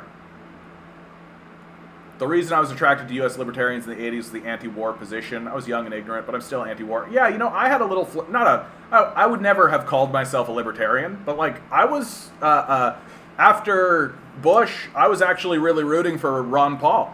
Like, I was a real Ron Paul guy, because Ron Paul was standing up and saying this war was dumb, it was a mistake. I voted no against it. He was one of the few people to vote no against the Iraq war, which I thought was very appealing at the time. And like, of course, Ron Paul has problems. Like, there are big problems with his position. But when it came time to pick another Republican, I was like, I'm going to go with the guy that said no to the war, right? And looking at it, I shouldn't even be apologetic, right? Compare Ron Paul to like fucking Trump, and you're just like, yeah, I could go with Ron Paul for a little bit. It's because the majority of people don't see the forest for the trees. Yeah, there's truth for that. Blows my mind the worst people you know have some surprisingly good takes these days. Because it's all absurd now, dude. It's all absurd, dude. It's all like, who the fuck knows what's going on anymore, right? Wait, are you thinking of reading the Bible? Why? Lonnie, my position has become that the next generation of the ruling class is going to be evangelical Christians, right? America is going to be taken over by the Republican Party, which is an evangelical death cult. Like, there's no two ways about it. The only language that they will listen to and that they will talk to people in is the Bible. Straight up. Straight up. That if you want to have a conversation with these guys, and if you want to engage with the next generation of power, right? The only way that you will be able to do that is by reading your Bible and talking through the Bible. It's literally the only way. And so there was some discussion about, okay, well, should we do reading group here? Should we do any of that kind of stuff here? This group at this time said no. So, which I can respect. Like, do we want to turn this space into a Bible reading session? No. So probably what's going to happen is that I'll go off and read my Bible, as I do from time to time, and come back with some verses and some stuff for us to pay attention to. Because, like, there's very clear stuff that you could say from the Bible. Like, hey, doesn't Jesus talk about, like, give money to the poor? Like, isn't that part of the Bible? Why are we ignoring that? Right? We're going to use this, like, abstract interpretation of a single verse from, like, Jeremiah in order to justify an abortion ban, but we're not going to actually listen to the man himself as he says, as clearly as possible, give your money to the poor. Why? Like, what's the story there, guys? The infinite hydrocarbon narrative is still out there. Yeah, hit the button, like, share, subscribe, smash that like button, smash it. All right. Founding fathers were libs and slave owners. The founding fathers of the United States were themselves descended from the monarchy, had similar levels of influence. Yeah, that's right. I said no for the Bible thing. It brings more trouble than it's worth. It brings out the weirdos. Yeah, I see where you're coming from there, John, for sure. Like, I mean, can you get weirder than me? I don't know. I respect the position, though, dude. I do. Like, I do. Like, even, and I understand it's not controversial, but it's definitely one of those things. I can feel it. I say, like, we should read the Bible, we should get a prize of the Bible, and I can hear everybody on the other side of the screen just going, oh, man, fuck that.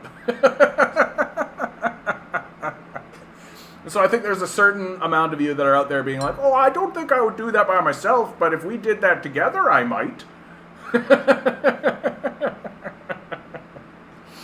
The American Revolution may have been supported, though, as it wasn't absolute monarchy, and you can respect the idea, was supposed to represent, yeah. Also, it was friendly with France. The one-time liberals were the good guys. Yeah, friendly with France. That's right. That the one time America was friendly with France, and France gave them a building for it. The Statue of Liberty, right? The Liberté, right? Like all this kind of stuff. And then we turn around and shit on them anytime they do anything. Select communist Bible things, okay? Yeah, dude, for sure. Post-scarcity, I will build hiking trails and fix cars. There's no profit in respect and decency. That's right. If you subvert my expectations about the Bible in relation to leftism, then go for it. Oh yeah, I also got to be real careful. We got like an honest to God like former pastor in the chat here, dude. Like gotta not fuck around. Post scarcity, I'd like to get involved in sign language again. Oh yeah, my sister does sign language. It's good stuff. Canada has 2 official languages, the American Sign Language and the language. Very good. Sign language. Some languages use both hands for finger signing, yeah. Instead of work this long, do quotas, work this much. It's so much easier for everyone. If liberals created a UB... Hold on. Instead of work this long, do quotas, work this much. Yeah. Like, I have never understood why it isn't just understood in the society that it's like, that's the task, do the task, and if you can do the task in 2 minutes, or if you choose to do the task in 2 hours, do the task. And that's it. Like, I've never understood this, like, stand here for 8 hours. Like, it's so, like, okay. If liberals created a UBI, you need to be quadruple vaccinated, submit to a digital identity, and lose your online free speech, things like this, etc. Yeah. I mean, honestly, this, like... This is what seems to be backfiring in the culture for liberals, right? Is that that initially the response to, like, in terms of vaccination and the medical kind of thing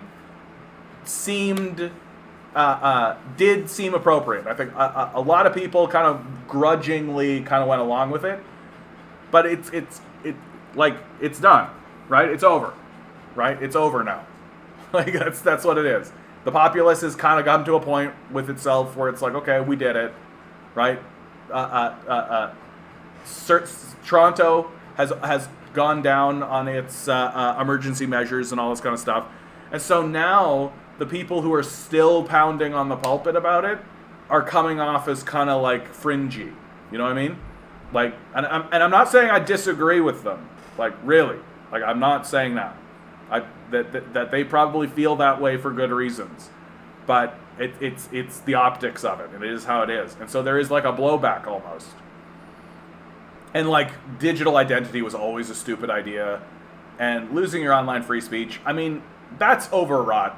The online free speech stuff is completely overwrought. I've never seen the liberals put forward anything that's going to limit free speech online. Like, it's just that's Bill C-10 stuff that is complete nonsense. Like, it's blistering to me that there isn't a more concerted efforts by the liberals themselves to really point out that, like, hey, this bill doesn't do that, right? And it's odd to me that they don't, right? It's always been odd to me, but, like, conservatives do this all the time. It's how Jordan Peterson became famous, right? Jordan Peterson took a bill that was going through the House, lied to everybody about what it was going to do, right? Stirred up a lot of controversy because he was lying about it, and went to a bunch of interviews where nobody actually confronted him on his obvious overt lie, and became famous because that's what the system wanted. They wanted Peterson to be famous because Peterson was saying the thing the system wanted him to say, right? Like, work harder, obviously. And it's but like, nobody actually checked in and was like, oh yeah, that doesn't do this. Like, this bill isn't gonna let the government fire professors for doing this shit. Like, the bill in question was literally just creating a language policy for usage in the House and on the federal level, right? Like, that's literally what the bill did. It's completely uncontroversial. It's literally just like an acceptance that trans people are real, and an adoption of the idea that, oh, they want to be called by other pronouns, and so we'll respect that and do that, right? It's like the lowest possible level it could be, and Peterson grabbed it and was like, this means that if I don't follow this, I could be fired. I could be fired for my profession if I don't get that. I'll never let the government say anything about what I... And, like, literally nobody stood up and was like, that's straight up not what the bill says. Right? And it's the same thing with Bill C-10.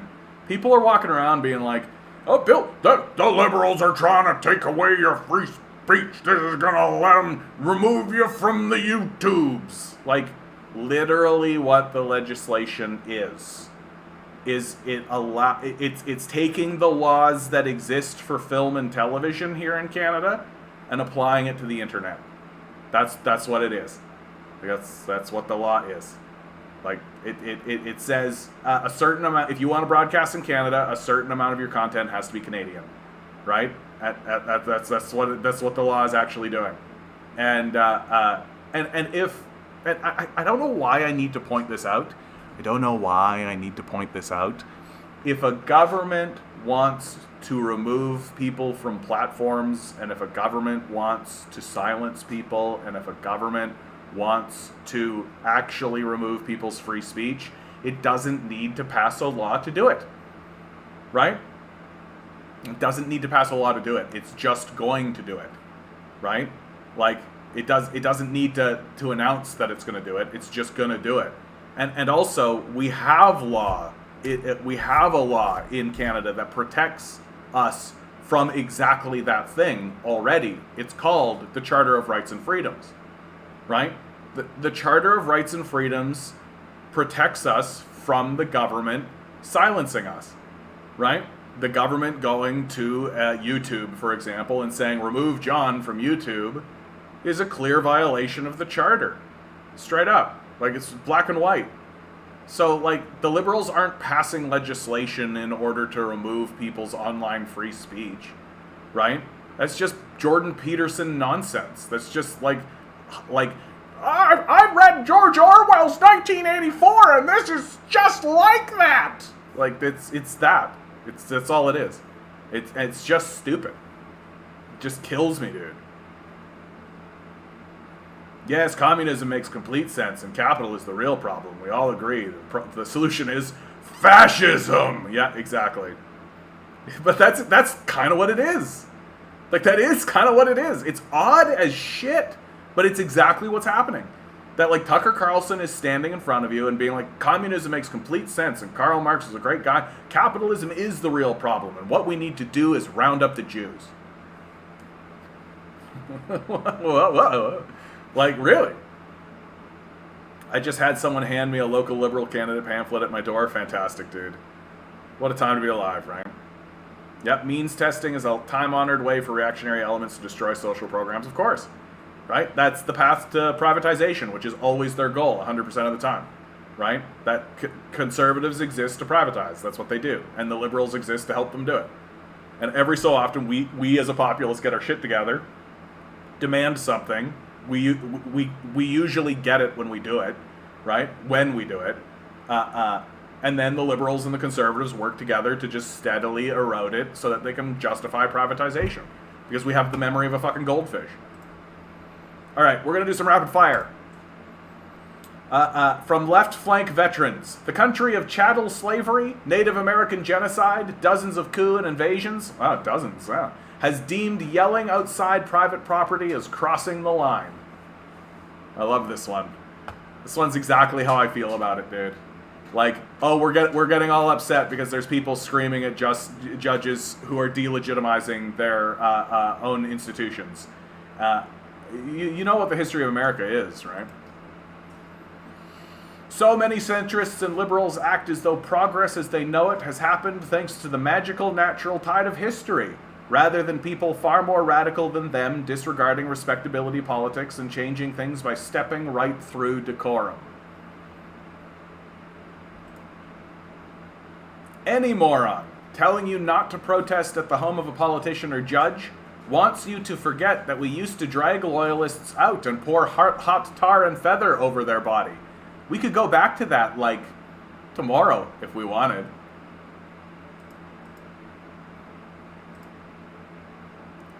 We've got an article here from the CBC. Construction delays across Ontario loom as 15,000 carpenters walk off the job. My favorite part of the whole thing, right now, it's all down to financial compensation, said Mike York, president of the Carpenters District Council of Ontario, noting that the union hasn't been on strike in the ICI sector for 34 years. When you're looking at the cost of living, the affordability crisis, everything that our members need to survive, there's a huge gap there between what they need and what's on the table, York said. We should all follow suit. We should all follow suit. Like, But I just don't understand why we are not doing all of this all of the time constantly, right? Like, we should be on strike as a people all the time, constantly. I don't understand why we're participating in any of this. Seems really, really, really, really, really, really dumb. Like, really dumb. Like, and that's even before you bring climate change into the conversation, right? Like, even before you bring climate change into the conversation. The structure of this system is as dumb as it gets. One of my Patreons wants me to read this one. It's a bit long, but I'm going to do it anyway. We need to talk about left-wing extremism. Or do we? Sergei Neshayev is probably one of the few people who was criticized by both Fyodor Dostoevsky and Karl Marx. Known at the time for his ruthlessness and his relentless scheming in the Russian anarchist movement, he drew the attention of the great novelist who based his character, Pyotr Verkovensky, in Demons on him. Being the moralist that he was, Dostoevsky used Nechayev to exemplify the dangers of political fanaticism. As for Karl Marx, he feared that Nechayev's trickery would end up harming the workers' movement. The arch-father of communism spilt quite some ink to distance himself and his International Working Men's Association from Nechayev, whose penchant for violence brought Marx to mockingly call him a pan-destroyer. Such was Nechayev's notoriety that even today his name still comes up on the literature on terrorism, usually to illustrate how ruthless terrorists really are. But while Nechayev's reputation seems to have survived the passage of time, it does appear that we are today much less afraid of the movement he was a part of. Obviously, jihadist terrorism and increasingly right-wing extremism have drawn lots of attention from practitioners and researchers alike. But left-wing extremism, of which Nechayev's type of anarchism is a part, has been examined much less extensively.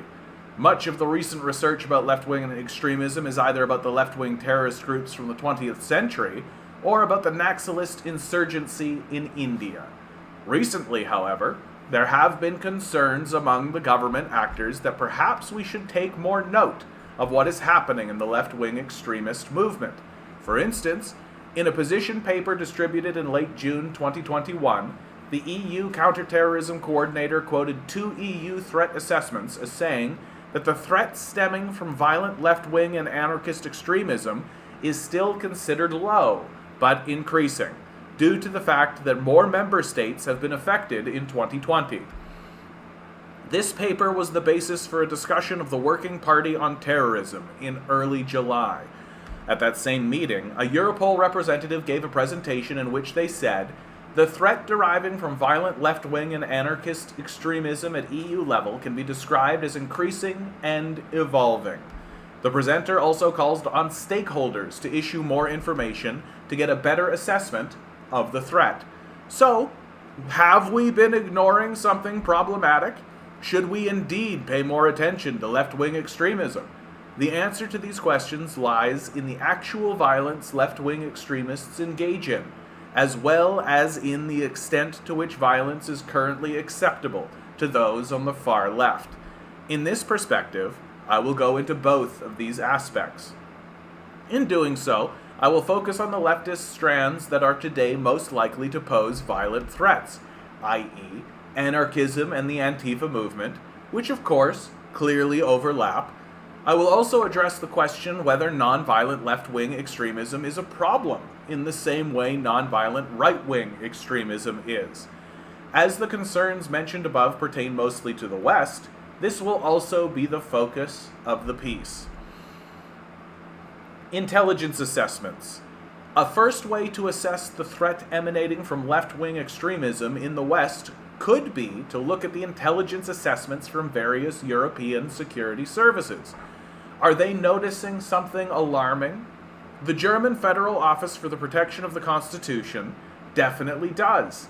In its most recent report on the protection of the Constitution, it notes that in 2020, left-wing extremists committed a record number of 6,632 crimes, of which 1,237 were violent. The BFV has seen a smaller number of cells that are detaching themselves from the broader far-left movement and are increasingly willing to use violence. Moreover, their violence is directed more and more against people rather than against symbolic targets like buildings or vehicles. But, while alarming, it is far from clear that the hardening of the left-wing extremist direct actions in Germany is part of an international trend. The Swiss Federal Intelligence Service has reported some left-wing extremist arson attacks, but their counterparts in several other countries seem to be less concerned. The official national level threat assessment for Norway, Denmark, Sweden, and the Netherlands are all very clear that left-wing extremism in their countries is small, isolated, and fragmented, and has little potential to pose a violent threat. Interestingly, the Dutch General Intelligence and Security Service notes a trend away from actions directed against individuals and towards objects with some symbolic value. And even Italy, a country with a history of militant anarchism, has not seen disconcerting levels of anarchist violence. True, in its 2020 report to Parliament, the Italian intelligence community mentions insurrectionary anarchism as an important subversive threat, but it reports 9 arsons and 12 instances of vandalism, hardly overwhelming numbers for a country with more than 60 million people. Outside of Europe, the Australian Security Intelligence Organization mentions that it also looks at left-wing extremism, but that it is more concerned about right-wing extremism. Terrorist attacks. Another way to get some insight into the left-wing extremism threat is to look at the numbers. In the research for the ICCT Terrorist Threat Assessment that will be published later this year, we found that left-wing extremist terrorist attacks far outnumber attacks by jihadists and right-wing extremists, especially in Greece and Germany. Strikingly, though, the number of victims is only a fraction of the number of victims of attacks by jihadists and right-wing extremists. In the data collection for the ICCT threat assessment, we found some 50 left-wing extremist attacks in 31 mostly Western countries in the period September 2019 to August 2021. In all these attacks combined, 3 people were wounded. Similarly, data collected by the think tank New America show that 1 person has died as a result of left-wing extremist terrorism in the US since 9/11. The numbers for right-wing extremism and jihadism are 114 and 107, respectively. These data show a clear pattern. Currently, left-wing extremist terrorist attacks are small, are carried out by simple means, and are rarely claiming victims. Granted, it has not always been this way. Groups like the Red Army faction and the Red Brigades have carried out many deadly attacks, especially in the 1970s and 80s, but left-wing extremism today is a decidedly different phenomenon. This is not to trivialize the impact that such attacks may have had on individuals who find themselves on the receiving end of such acts of violence, but it is also something of a different order than jihadist suicide bombings, right-wing extremism, mass shootings, or the left-wing extremist attacks from the past. Riots. So, terrorist attacks may not be much of an issue, but what then about riots? Violent demonstrations and confrontations with right-wing extremists. Perhaps the strongest argument for a stronger focus on left-wing extremism is the street violence that occurs when anarchists or Antifa activists clash with the police, or with other protesters, or when protest marches degenerate into vandalism. A report from the Network Contagion Research Institute, published in 2020, points to a growing online milieu where extreme anarcho-socialists are using violent rhetoric, including apocalyptic ideas, dehumanizing insults, and martyr narratives of the kind that one more readily associates with right-wing extremists and jihadists' online fora. But more importantly, the authors of the report were able to tie calls for violence to actual riots in several U.S. cities on the 25th of July, 2020. Left-wing extremists' Twitter accounts encourage their followers and provide tactical information, for instance, about the locations of police perimeters. This is an indication that online extremism is spilling over to the street. Similarly, the New York Police Department's Deputy Commissioner for Intelligence and Counterterrorism, John Miller, explained the increasingly sophisticated way anarchist rioters plan their actions, saying organizers of certain anarchist groups set out to raise bail money, and people who would be responsible to be raising bail money, they set out to recruit medics and medical teams with gear to deploy in anticipation of violent interactions with police. Miller also points out that there are activists on bicycles who secretly scout the environment for police presence. It is unknown how widespread such practices are in the US and in the West in general. This is something that might be worth looking into, even if left-wing extremism involved in riots is sometimes exaggerated. The FBI itself stated, in reference to last year's unrest in the US, that much of the violence and vandalism is perpetuated by opportunistic, individual actors acting without specific direction. Nonviolence in far-left strategic thinking. But even if we concede that left-wing extremist street violence is a problem, the question is still whether its perpetrators will ever be more than a fringe of the broader far-left movement, which I mean here to include activists whose views may be radical, but who are not extremists. Large parts of the far left are very critical of the use of violence as a tool to bring about political and social change. On a tactical level, some Antifa activists are questioning the value of violent confrontations with right-wing extremists. They believe such actions are outdated against a nemesis that has adopted different, seemingly less radical methods. As one Swedish Antifa activist lamented to Mark Bray, the movement's chronicler, fascists moved to other arenas and we got stuck in our ways. Violent tactics do not work on everything.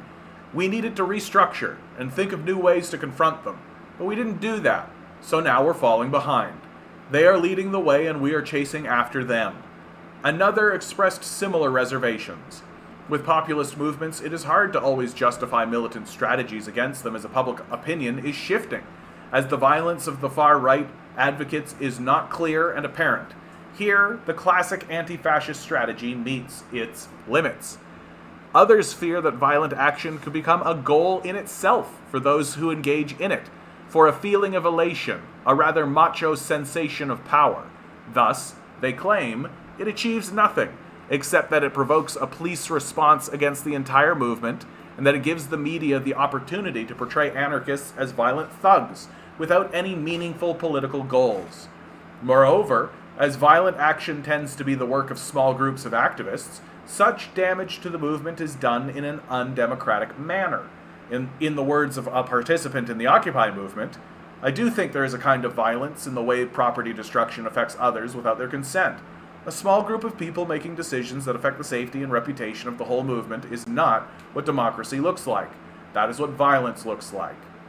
Yet another concern is that violence leads to passivity within the broader movement. As a Danish Antifa activist explained to Bray, there is a risk that violent activists are becoming professionals who take care of the Nazis for the rest of us. We can't be part of them, we just call them when the Nazis come. Many far leftists want their movement to be an inclusive mass movement, and that is not an ambition that is easy to reconcile with an emphasis on a form of action that not everyone is willing or capable to engage in. But probably the most fundamental reason on the far left to reject violence is that it goes against the principles that would be the basis of the kind of society they are striving for. For instance, while they make exceptions for self-defense or the defense of vulnerable groups, many anarchists point out that violence suggests domination and therefore should not have a prominent place in the repertoire of a movement that is all about liberation. To borrow a phrase that is often, but falsely, attributed to Mahatma Gandhi, they want to be the change they want to see in the world, which brings us to the concept of prefigurative politics. Large segments of the far left simply believe violence is not helpful or necessary in achieving their political goals. In order to understand this, it is important to realize that they no longer stick to the notion of a revolution as a single event during which the capitalist order is overthrown and replaced by governance along anarchist principles. As the late anthropologist and anarchist activist David Graeber wrote, a revolution on a world scale will take a very long time, but it is also possible to recognize that it is already starting to happen. The easiest way to get our minds around it is to stop thinking about revolution as a thing, the revolution, the great cataclysmic break, and instead ask, what is revolutionary action? We could then suggest revolutionary action is any collective action which rejects, and therefore confronts, some form of power or domination, and in doing so, reconstitutes social relations, even within the collectivity, in that light. For Graeber, and many others on the far left, anarchy, or the abolishment of capitalism, is something everyone can practice in their own lives. Living their lives in accordance with the ideal society they aspire to is called prefigurative politics. The more people that are involved in this, the more zones and spheres will be administered according to anarchist principles. Anarchism is about creating autonomy and instating collective self-governance where it is possible, rather than about waging a violent struggle against the established order. Running a company in a democratic manner, or even something as innocuous as guerrilla gardening, is the way to go for many anarchists. Whatever one thinks of this, it is hard to see prefigurative politics of this nature as a threat to national security. The anarchist response to the coronavirus pandemic is instructive in this regard. Some, not all, right-wing extremists are trying to make political capital out of the COVID-19 restrictions by spinning them as dictatorial measures by out-of-control governments, especially in the US and Germany. Right-wing extremist groups are dominating the COVID-19 protest movement. Their left-wing counterparts, on the other hand, have been decidedly less assertive in this respect. There is no coordinated effort on the left to mobilize people for a violent revolution, now that the ruling elites seem vulnerable and popular discontent is rife. Yes, anarchists and others on the far left are grumbling online about how the capitalist economy brought the pandemic upon us, but instead of taking arms up against it, they set up solidarity networks to provide material support to those who need it. Left-wing extremist metapolitics. But what then about the spread of left-wing extremist ideas? Elsewhere, I have argued that it would be a mistake to view right-wing extremism only as a violent threat. Right-wing extremist groups also engage in metapolitics, a strategy through which they hope to normalize their ideas and gradually insert them into mainstream discourse and politics. I also argued that we as a society, as a demos, should fight back against the creeping normalization of right-wing extremist views. Doesn't this logic apply to the far left as well? Traditionally, anarchists have cared deeply about education, as they believe that is the way to create free and autonomous individuals. Doesn't this count as a form of metapolitics on the left that we should counter the same way we counter right-wing extremist views? Well, no. First, leftists are open about the nature of their views, unlike right-wing extremists. They do not hide their views by couching them in seemingly innocent terms, nor are they secretly spreading their views through mainstream political parties. Just to give a few examples, public intellectuals who consider themselves anarchists, like Noam Chomsky or David Graeber, are clear that they adhere to a form of anarchism, and are the many websites run by anarchist activists, like libcom.org and anarchyinaction.org. They're not trying to sell their ideas under different labels. But the main difference is that anarchists or far-left ideas are not inherently extremist. The ideas that are being spread in the metapolitics of right-wing extremist groups are extremist in the sense that they suppose, using J.M. Berger's definition of extremism, that an in-group's success or survival can never be separated from the need for hostile action against an out-group. The white ethno-state, the ultimate goal of right-wing extremists in the West, can only come about through the removal of non-whites, so some kind of hostile action will be needed. To be sure, there are left-wing extremist ideas too, as has been established by the Network Contagion Research Institute, but most of the views on the far left are radical rather than extremist, and therefore warrant no counteroffensive. We can, of course, dispute whether abolishing capitalism would be a good idea, but it is not dangerous or harmful, and probably even wise, to let people take the position that we should move to a fundamentally different way to run the economy. As I have tried to demonstrate above, many on the far left perceive no inherent need for violence against an outgroup, which suggests that left-wing ideas that are extremist, according to J.M. Berger's definition of the term, are limited to a particular, small strand of the wider far-left movement. The lesser of three evils. So, having looked at left-wing extremism from these various angles, what are we left with? As yet, the threat is limited in a number of ways. First, it is limited geographically. While Germany reports worrying trends, many other Western countries seem less affected by it. Second, left-wing extremist actions claim few victims, so the impact is overwhelmingly limited to property damage. Third, it is causing problems in only one of the ways in which an extremist movement can cause problems. The rioting is an issue, and perhaps there is some reason to look further into the new and evolving ways violent anarchists are organizing riots. But that said, there is little terrorism that leads to the loss of life, vigilantism, or militia activity on the left, nor are there any metapolitical projects that we need to watch. Moreover, given the nature of the ideas of those on the far left, i.e. among the activists who are ideologically closest to the left-wing extremist groups, there is little reason to suppose that the willingness to use violence will spread to larger parts of the movement. All things considered, if the seriousness of the threat is a criterion, it is fair to say that researchers studying terrorism and extremism are in their right not to spend any more time on left-wing extremism.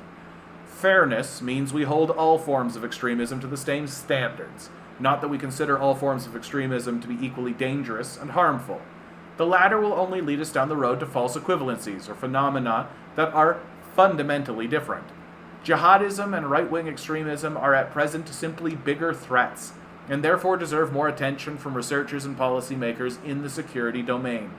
There's been a lot of left-wing extremist violence in the past, and maybe at some point it will re-emerge, but for now, it is by far the lesser of three evils, at least until the next Nechayev comes along. It's a pretty good article, man. It's a pretty good article. Pretty thorough. And the whole time I was reading it, I was like, man, Justin Trudeau should read this article. Remember when he said he was more worried about leftists than he was about the far right? Remember that? Wasn't that fun? When Justin Trudeau stood up and said, sure, white supremacists and all these guys are a problem, but you know what I'm really concerned about? The commies. Come on. Come on.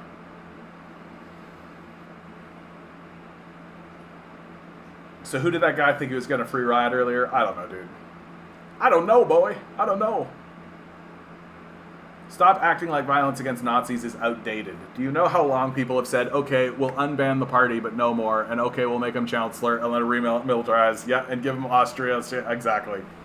Exactly, dude. Like, that's one thing where, like, I generally do take a non-violent stance. Like, I think that, like, property destruction to me seems, like, understandable. Like, I get it. I understand why people are destroying things. Wagging your finger and saying they shouldn't, too bad. That's sort of my position, more or less. Like, if you publicly execute a person in the street and then turn around and complain that some people broke some stuff, my position is basically shut up. Like, I just think that's kind of baby talk, really. Like, you're just kind of crying. Oh, they fought back! Like, that's basically what it is. And, like, all the crying and whining that you do about that kind of stuff. I also think that I agree with Hedges' position on the use of violence, which he was pretty vocal during the Occupy movement, because there was a movement, the Black Bloc, that wanted to use violence. And his position was pretty clear, and I tend to agree with it. Like, it will be crushed. Like, we live in, like, a security state. Like, this is a police state that we live in. Like, there's no, like, these guys have tanks and shit. Like, you can go use violence all you want. All you're doing is opening the movement up to allowing the state to communicate in a language that it's the expert in, right? Like, if you were playing a game, right, and you knew for a fact that your opponent had a card, let's say it's a card game, had a card that said, anytime you do X, I get to play this card, and the card is a fucking nuclear bomb that just wipes you out completely. Game over. It's over. Right? You would never do X. And you would be stupid to do X. Right? And in this case, X is start fucking doing violence in a serious way. Like, the state will respond and the state will win. Like, tough titties. Like, that's life, right?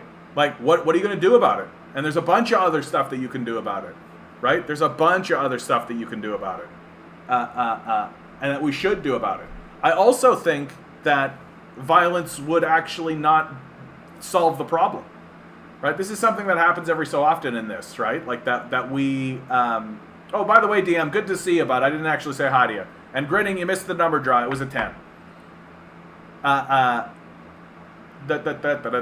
was I just talking about? Violence. I just don't think it would be effective.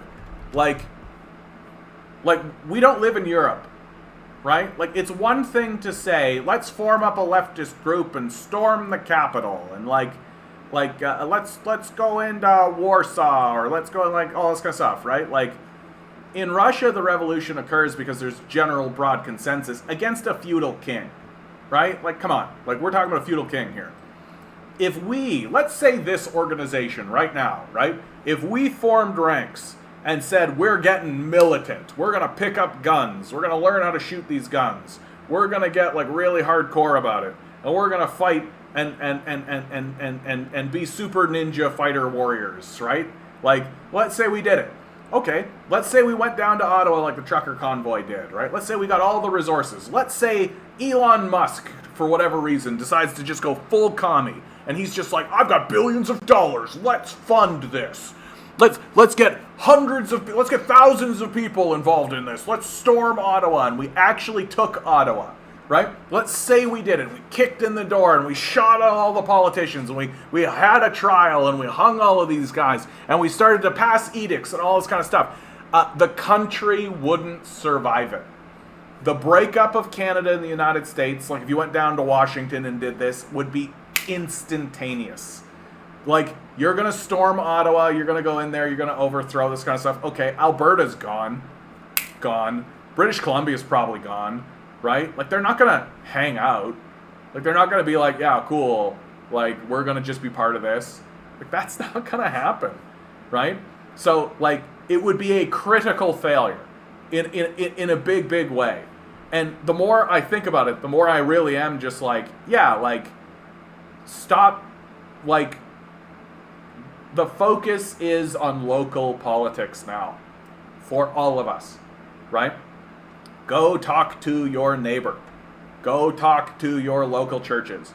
Go, like, that's where it is. And this is for me too, because I'm not very good at this. I got to get better at this for myself, which is get to know the people who are around you. Get to know the people who are around you. Start finding out what you can do for them, right? If you live in an apartment building, maybe it is a good idea to create some kind of tenants association, right?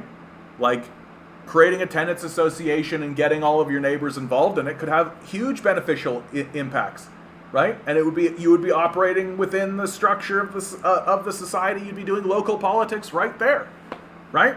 I've been thinking about doing a tenant association thing for myself. I just need to get the gumption to actually do it, right? Like, getting the gumption to actually do it is the problem, right? And we fall into despair. I know I do. We fall into despair. We fall into depression. We fall in, and we are rendered inert because it seems like there's so much and it's so big.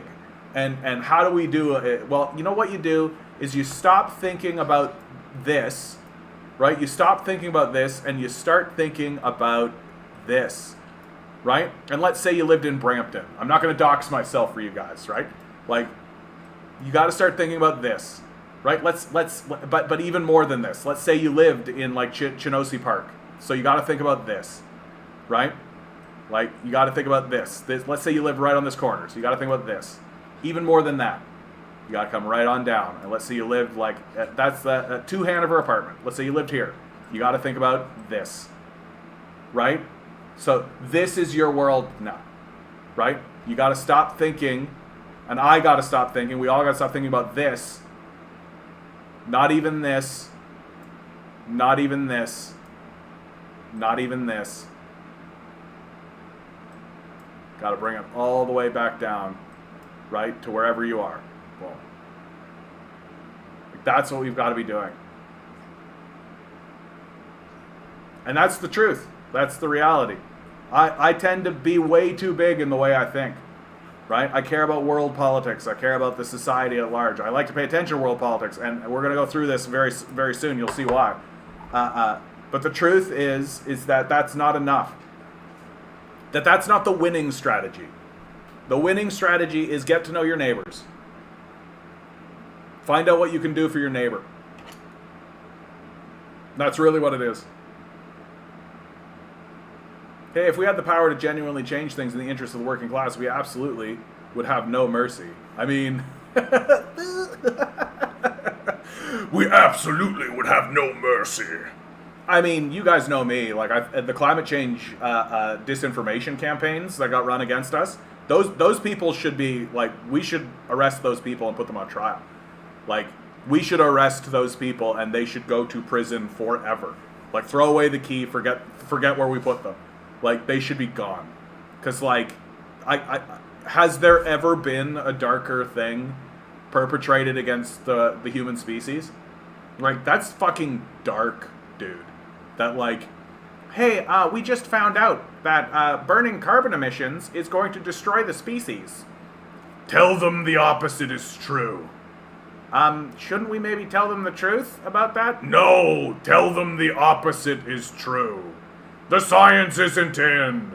Like, that's dark, dude. Like, that's dark, dark shit. Those people should go to jail. Forever.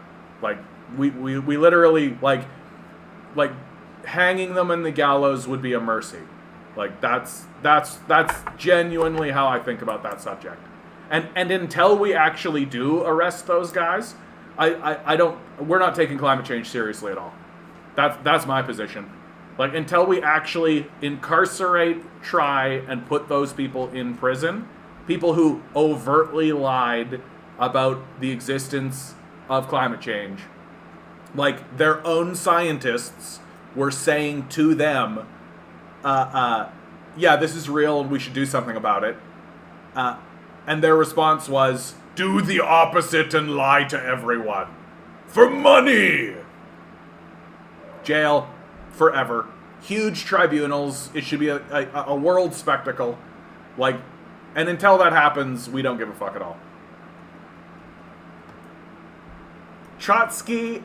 Oh, here we go. And Ando. Oh, dude, why are you making me read these things? The only thing that I liked about the last article, that I like it clearly spelled out the differences between right extremists and left-wing extremists, which can be fundamentally be summed up. I mean, it was useful for that reason, too.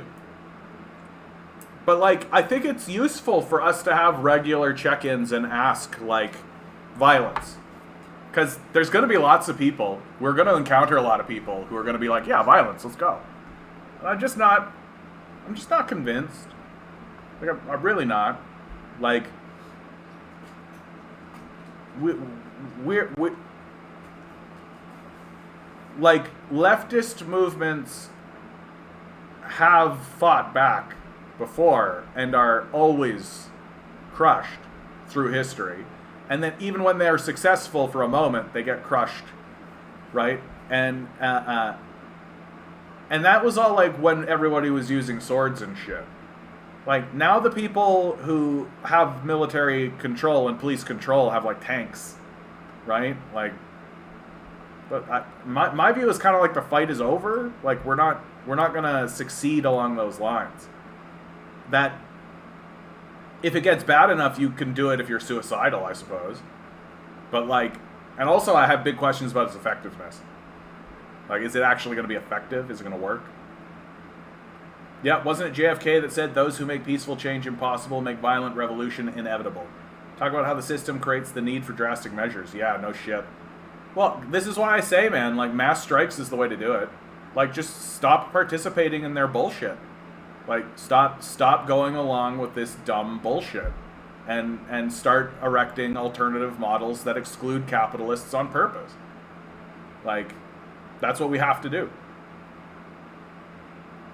I know, right? One wants to ethnically cleanse people. The other wants better material conditions for people. I'm a centrist, so these are the same. Oh, these guys over here want to eradicate an entire people. These people want housing. These are the same. These are the same. I have like zero respect for centrists. Like, I have zero respect for centrists, dude. Like, the idea that you're standing between two people that are literally on those kind of poles, and you're basically being like, you're both kind of wacky. Get completely fucked. Biden to send $40 billion to arm Nazis instead of helping struggling Americans. Yeah, Jack, come on, man. We gotta protect those Ukrainians from Russia. You know, come on, Jack. Like, if the United States actually gave a shit about Ukraine, and it doesn't, but if it actually did, it would be negotiating peace. That's what it'd be doing. It would be negotiating, right? Like, how you know the United States does not give a fuck about Ukraine is that they're not even at the negotiating table, right? They're not even trying to negotiate. Like, they haven't even taken like an intern and had the intern sit at the table with Putin's negotiators and be like, we and the U.S. think that you should stop. Yeah, that would be great if you could just leave Ukraine and flip. Oh yeah, that's actually it. If you could just leave Ukraine, that would be great. Like, not even that. Nothing. Like, no. The Americans are not at all serious about a peace with Russia in Ukraine. And but like, what's so? Yeah, exactly. Guess who gets most of the $40 billion for Biden? Yep, military industrial contractors like Lockheed Martin. So what that is actually for? Okay, let's be real clear. Okay, I don't. And okay, time to put on speculation hat. Speculation hat, it goes on now. These aren't facts. This is just how I feel about the situation. I don't have a document. This is just how I feel. Okay. So, like, Russia doesn't need anyone to sign any document to get what it wants, right? Like, things can be declared on an official level, but like, the reason why it moves all its troops away from Kiev and all into Donbass is because it kind of just looked at it and was like, well, what's our goal? Our goal is to take Donbass. Oh, well, let's just do it then, right? And they're doing it, and they're erecting their own administration, and they're going to run the place as if it's part of Russia. And who cares what Ukraine and the United States says, right? And they're going to start talking about Donbass as if it's another province or another country, right? That's what they're going to do. They're not going to ask permission for whether or not a line is drawn here. They're putting the line there, right? And so, and right now, all of the actual military force in that region are surrounded, right? They're surrounded. I have never seen a single military report. I haven't seen anything that convinces me anything other than this narrative. There's a fighting force in this region right here, right? And of course, there's going to be fighters all around, like all that kind of stuff, but the major force is here on the Donbass area, and they are fucking surrounded. That the supply chains going in to this area have been cut off successfully by the Russians. That the major fighting force, the reason why it's grinding down is because they're taking root in cities. Urban fighting is horrible. It's horrible. If your objective is to keep infrastructure standing, if your objective is to not just level the place completely, it is tedious, grinding, slow, and horrible, right? It's absolutely the worst kind of warfare. Urban warfare, man. I can't even understand how anybody would even want to participate in this nonsense. So, they're spending $40 billion. Fantastic. Russia is in Ukraine, and the military that needs those weapons are surrounded. How do they get them? They don't. So what's this money for? This money is so that Kiev and the military that's over here, right, can get access to them and get armed for the next confrontation, right? That, sure, the Americans want this to draw out. Sure, they want Russia to stay in this. Sure, they want to drain its resources. Sure, they want all that. But, like, in terms of how this war actually goes for the Ukrainians, like, it is just like a tick-tock, right? Like, it's only been 10 weeks, right? This is essentially a siege, right? This is essentially a siege. They run out of food. And that's going to be the end of it. That's what happens in Mariupol. Like, they had this big surrender moment in Mariupol, and there's some fighting still happening in Mariupol. But, like, there was a huge surrender that happened in Mariupol. Why? They ran out of food. Like, they ran out of food. It's very, very straightforward shit. And so, Donbass is already going to be part of Russia or an independent state, right? It's already happening. They're already putting in their own administration. They're already putting in their own stuff. They're already doing it. Like, this idea that Russia is losing the war. Like, at this point, as far as the Russians are concerned, they're defending their border, which is now here, right? Like, their border is now here, as far as they're concerned, right? They moved all their troops into this region. They moved over here to fight these guys, right? Yeah, after Germany was unified, NATO said it would advance not an inch to the east. Yeah. There's been a little bit of shade throwing at that, but it does seem to be more or less like... My favorite is when people say, like, NATO is a defensive alliance. Yep. NATO is a defensive alliance, and so no one should be offended by NATO at all. It's a defensive alliance. Like, this is the quality of intelligence that we're dealing with here. Like, to believe an imperial power when it says that this is a defensive alliance, like, come on, bro. No, it's not. Like, no, it's not. Straight up, is not. Like, you can call it defensive all you want. Yeah, just how, like, the Afghanistan war was a defensive war, right? But yeah, so basically Russia already has Donbass. It just hasn't been, like, checkboxed by Zelensky, right? Like, they haven't, like, declared it.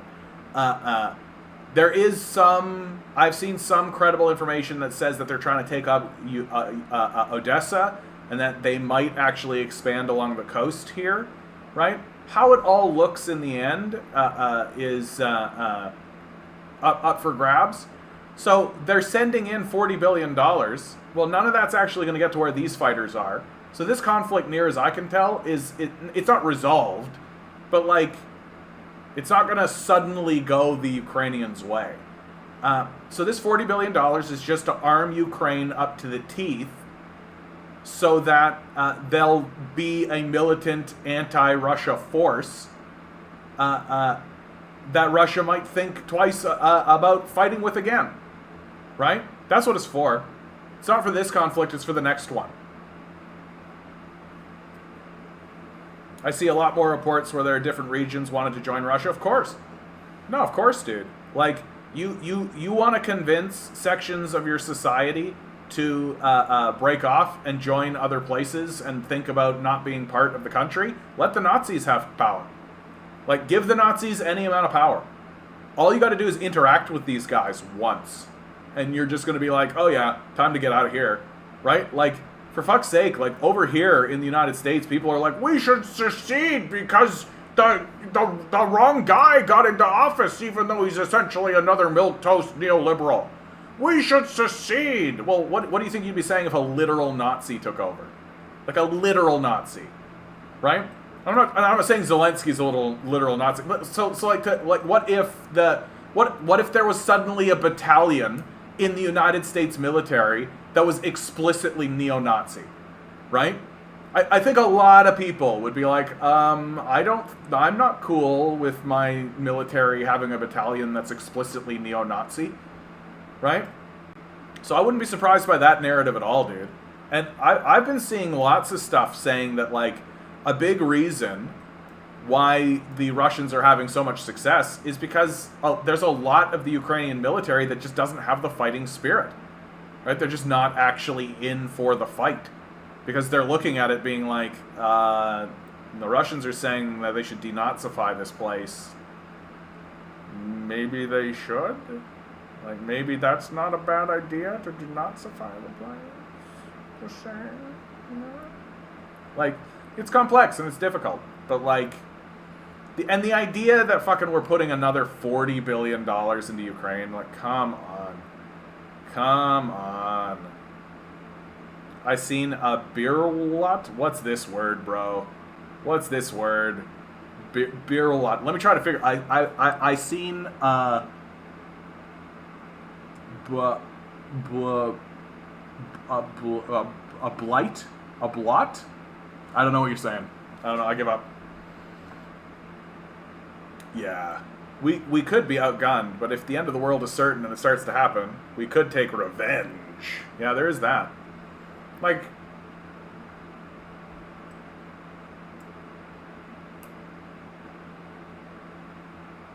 it just, like, the whole thing seems just about as stupid as it gets. Like, the whole war thing. Like, nothing convinces me that we're basically just stupid monkeys than this. Than just like, you know what we should do? War. We should do some war. Right? Like, you fucking talk to a soccer hooligan and you're just like, yeah, we're monkeys, alright. We're monkeys, alright. What do you have if you've got a Zelensky in a room with 3 Nazis? 4 Nazis. Yeah, I've seen a video of Western Ukrainian citizens denying the Azov battalion is even a Nazi battalion. Yep. Oh yeah, of course. No, man, people, and I've seen it. I've seen it. People are, like, I've seen it in real time in front of me. People are going to bend over backwards. They are going to snap their backs in half, bending over backwards, trying to find an out on the Nazi thing. Right? It is damning. It is damning. The Azov battalion's integration into the Ukrainian military, like, it's you don't get to walk away from it. Like, if you're one of those people saying Russia invaded Ukraine and for no reason whatsoever, Putin's a madman, well, you find out that the Azov battalion is a Nazi battalion that was integrated into the military. Yeah, kind of steps down a little bit. You kind of have to go like, oh, okay, this situation might be a bit more complex, right? It might be a bit more of a complex situation than I'm letting on, right? I pressed send in my last comment in the midst of editing, which is why I did my comments. Isn't that life? Isn't that life? Return to monkey. We've always been monkey. Yeah, you got it, Bumble. You got it. You're right. Always talking the sense. Yeah, speaking of, one less traitor. Zelensky oversees campaign of assassination, kidnapping, and torture of political opposition. This is from Max Blumenthal and Isha Krishnaswamy. Well, Swama. Oh my god. April 17th. So a little while ago. While claiming to defend democracy, Ukraine's Vladimir Zelensky has outlawed his opposition, ordered his rivals' arrest, and presided over disappearance and assassination of dissidents across the country. Ukrainian President Vladimir Zelensky has framed his country's war against Russia as a battle for democracy itself. In a carefully choreographed address to U.S. Congress on March 16th, Zelensky stated, "Right now, the destiny of our country is being decided. The destiny of our people, whether Ukrainians will be free, whether they will be able to preserve their democracy."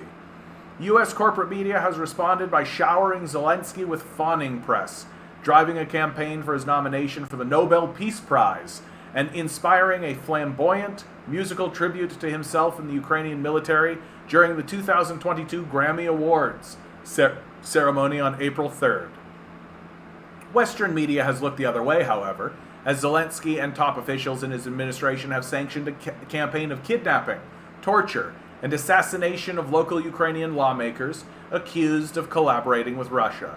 Several mayors and other Ukrainian officials have been killed since the outbreak of the war, many reportedly by Ukrainian state agents after engaging in de-escalation talks with Russia. There is one less traitor in Ukraine, Internal Affairs Ministry advisor Anton Gerashenko stated in an endorsement of the murder of a Ukrainian mayor accused of collaborating with Russia.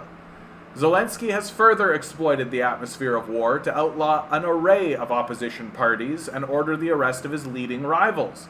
His authoritarian decrees have triggered the disappearance, torture, and even murder of an array of human rights activists, communists and leftist organizers, journalists, and government officials accused of pro-Russian sympathies. The Ukrainian SBU Security Services has served as the enforcement arm of the officially authorized campaign of repression. With training from the CIA and close coordination with Ukraine's state-backed neo-Nazi paramilitaries, the SBU has spent the last weeks filling its vast archipelago of torture dungeons with political dissidents. On the battlefield, meanwhile, the Ukrainian military has engaged in a series of atrocities against captured Russian troops, and proudly exhibited its sadistic acts on social media.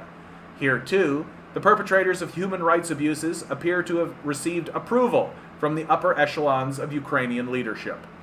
While Zelensky spouts bromides about the defense of democracy before worshipful Western audiences, he is using the war as a theater for enacting a blood-drenched purge of political rivals, dissidents, and critics.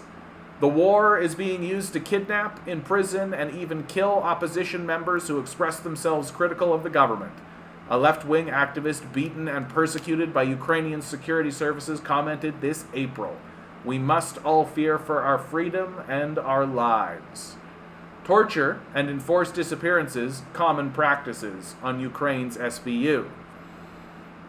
When a US-backed government seized power in Kiev following the Euromaidan regime change operation of 2013 and 14, Ukraine's government embarked on a nationwide purge of political elements deemed pro-Russian or insufficiently nationalistic.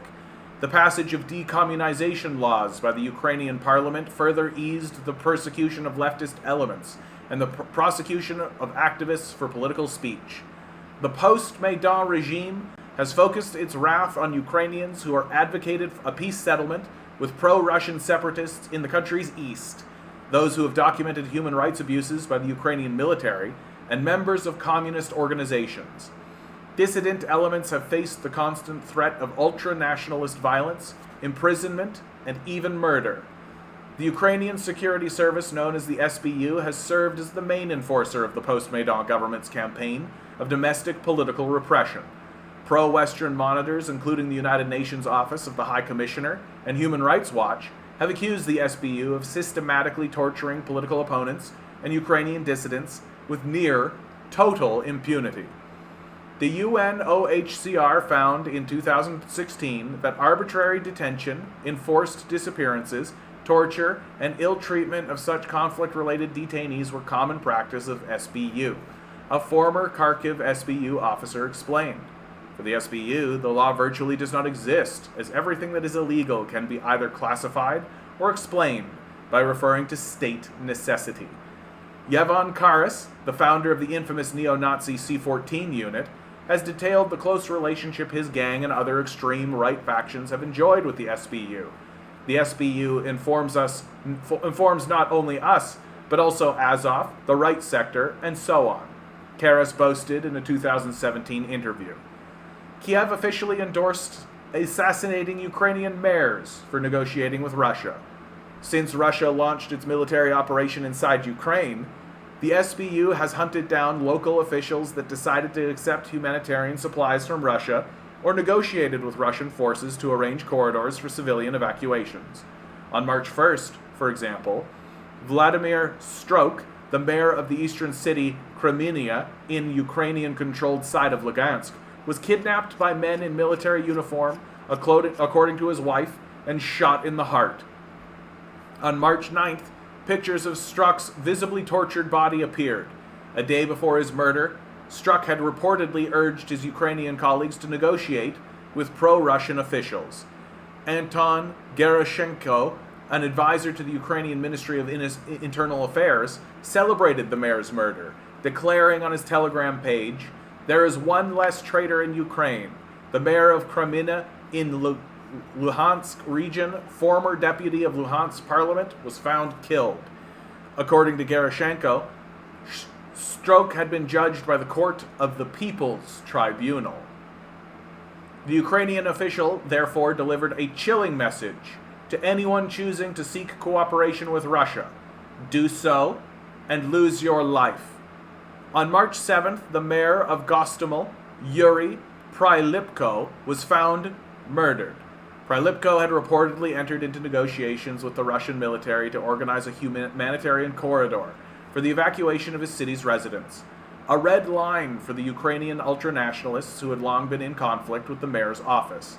Next, on March 24th, Gennady Matsegora, the mayor of Kupiansk in northeastern Ukraine, released a video below appealing to President Vladimir Zelensky and his administration for release of his daughter, who had been held hostage by agents of the Ukrainian SBU intelligence agency. Then there was the murder of Denis Kirev, a top member of the Ukrainian negotiating team, who was killed in broad daylight in Kiev after the first round of talks with Russia. Kiev was subsequently accused in local Ukrainian media of treason. President Vladimir Zelensky's statement that there would be consequences for collaborators indicates that these atrocities have been sanctioned by the highest levels of government. As of today, 11 mayors from various towns in Ukraine are missing. Western media outlets have been following the Kiev line without exception, claiming that all mayors have been arrested by the Russian military. The Russian Ministry of Defense has denied the charge, however, and little evidence exists to corroborate Kiev's line about the missing mayors. Zelensky outlaws political opposition, authorizes arrests of rivals, and war propaganda blitz. When war erupted with Russia this February, Ukrainian President Vladimir Zelensky issued a series of decrees, formalizing Kiev's campaign against political opposition and dissident speech. In a March 19th executive order, Zelensky invoked martial law to ban 11 opposition parties. The outlawed parties consisted of the entire left wing, socialist or anti-NATO spectrum in Ukraine. They included the For Life Party, the Left Opposition, the Progressive Socialist Party for Ukraine, the Socialist Party of Ukraine, Union of Left Forces, Socialists, the Party of Sherry, Ours, State Opposition Bloc, and the Vladimir Saldo Bloc. Openly fascist and pro-Nazi parties like the Azov National Corps were left untouched by the presidential decree. However, the activity of those politicians aimed at division or collusion will not succeed, but will receive a harsh response, President Zelensky stated.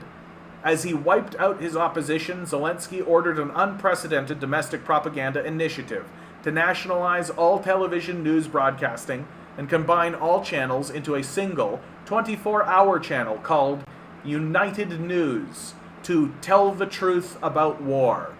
Next, on April 12th, Zelensky announced the arrest of his principal political rival, Viktor Medvedchuk, by Ukraine's SBU security services.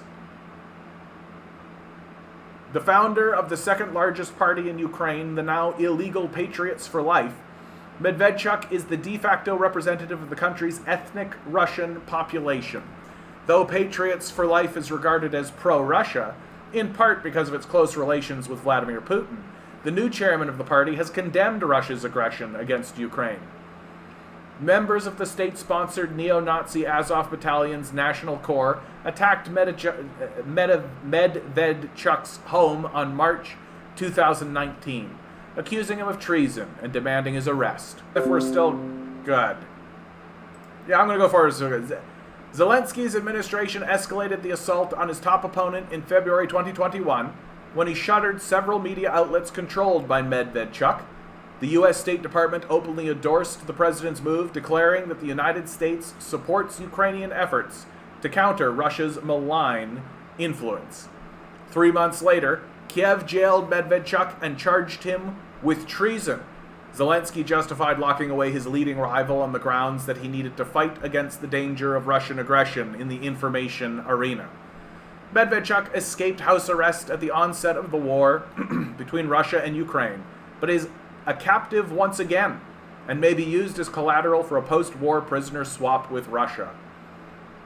Since Russian troops entered Ukraine on February 24, Ukraine's SBU security service had been on a rampage against any and all iterations of internal political opposition. Leftist Ukrainian activists have faced particularly harsh treatment, including kidnapping and torture.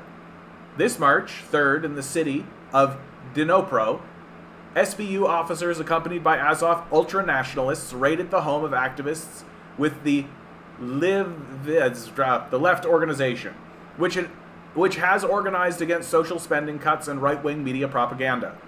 While one activist said the Azov member cut my hair off with a knife, the state security agents proceeded to torture her husband, Alexander Matyushenko, pressing a gun barrel to his head and forcing him to repeatedly belt out the nationalist salute, Slava Ukraini. Then they put bags over our heads, tied our hands with tape, and took us to the SBU building in a car. There, they continued to interrogate us and threatened to cut off our ears. Matyushenko's wife told the leftist German publication, Jung Welt. The Azov members and SBU agents recorded the torture session and published images of Matyushenko's blooded face online. Matyushenko was jailed on the grounds that he was conducting an aggressive war or military operation, and now faces 10 to 15 years in prison. Despite enduring several broken ribs from the beating by state-backed ultra-nationalists, he has been denied bail. Meanwhile, dozens of other leftists have been jailed on similar charges in Dnipro. Among those targeted by the SBU were Mikhail and Alexander Kononovich, members of the outlawed Leninist Communist Youth Union of Ukraine. Both were arrested and jailed on March 6th and accused of spreading pro-Russian and pro-Belarusian views. On the following days, the SBU arrested broadcast journalist Jan Taksur and charged him with treason. Human rights activist Elena Berezhanaya, Elena Vyacheslavova, a human rights advocate whose father, Mikhail, was burned to death during the May 2, 2014 ultra-nationalist mob attack on anti-Maidan protesters outside the Odessa House of Trade Unions. Independent journalist Yuri Takchev, who was charged with treason, and an untold number of others. Disabled rights activist Oleg Novikov, who was jailed for 3 years this April on the grounds that he supported separatism. No, Azov are Nazis, bro. Like, they admit that they're Nazis. They brag that they're Nazis. Like, I don't know what you need, bud. Like, I don't know what you need. The list of those imprisoned by Ukraine's security services since the outbreak of war grows by the day, and is too extensive to reproduce here. Perhaps the most ghastly incident of repression took place when neo-Nazis backed by the Ukrainian government kidnapped Maxim Ryandovsky, a professional MMA fighter, and brutally tortured him for the crime of training with Russian fighters at a gym in Chechnya. Igor, dude, like, you are embarrassing yourself, bro. Like, minimum wage in Ukraine more than in Russia. Oh, okay. Ryandovsky, who happened to be Jewish, with a Star of David tattooed on his leg, had spoken out on social media against the war in eastern Ukraine. Ukraine's SBU has even hunted opposition figures outside the country's borders. As journalist Dan Cohen reported, Anatoly Shary of the recently banned Party of Shary said that he was the target of a recent SBU assassination attempt. Shary has been an outspoken opponent of the US-backed Maidan regime and has been forced to flee into exile after enduring years of harassment from nationalists. This March, the libertarian politician and online pundit received an email from a friend, Igor, seeking to arrange a meeting. He subsequently learned that Igor was held by the SBU at the time of being used to bait Shary into disclosing his location. For his part, Shary has been placed on the notorious Mirotvorets public blacklist of enemies of the state, founded by Anton Gerashenko, the Ministry of Internal Affairs advisor who endorsed the assassination of Ukrainian lawmakers accused of Russian sympathies. Several journalists and Ukrainian dissidents, including the prominent columnist Oles Buzina, were murdered by state-backed death squads after their names appeared on the list. Common Ukrainian citizens have also been subjected to torture since the start of the war this February. Seemingly countless videos have appeared on social media showing civilians tied to lampposts, often with their genitals exposed or their faces painted green. carried out by territorial defense volunteers tasked with enforcing laws and ordering order during wartime, these acts of humiliation and torture have targeted everyone, from accused Russian sympathizers to Roma people to alleged thieves.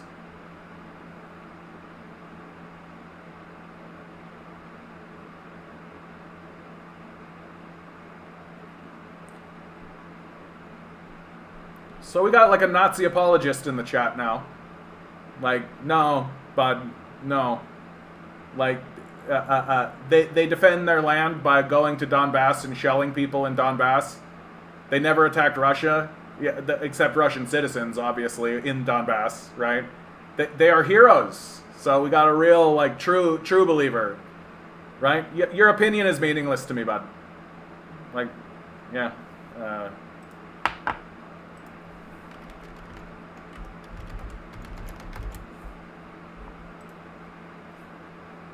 Like,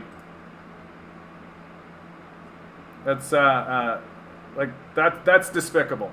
It's pretty disgusting what you're doing, bud, in the chat. Like, yeah. Like, they're heroes. They're heroes. They're heroes. These guys are neo-Nazis, dude. Like, they want to ethnically cleanse people. Like, they're heroes. It's a yikes from me, bro. It's a big yikes from me. Like, I'm pretty happy getting a Nazi out of here.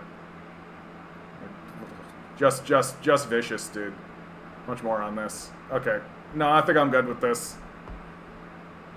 Okay. While we work this out.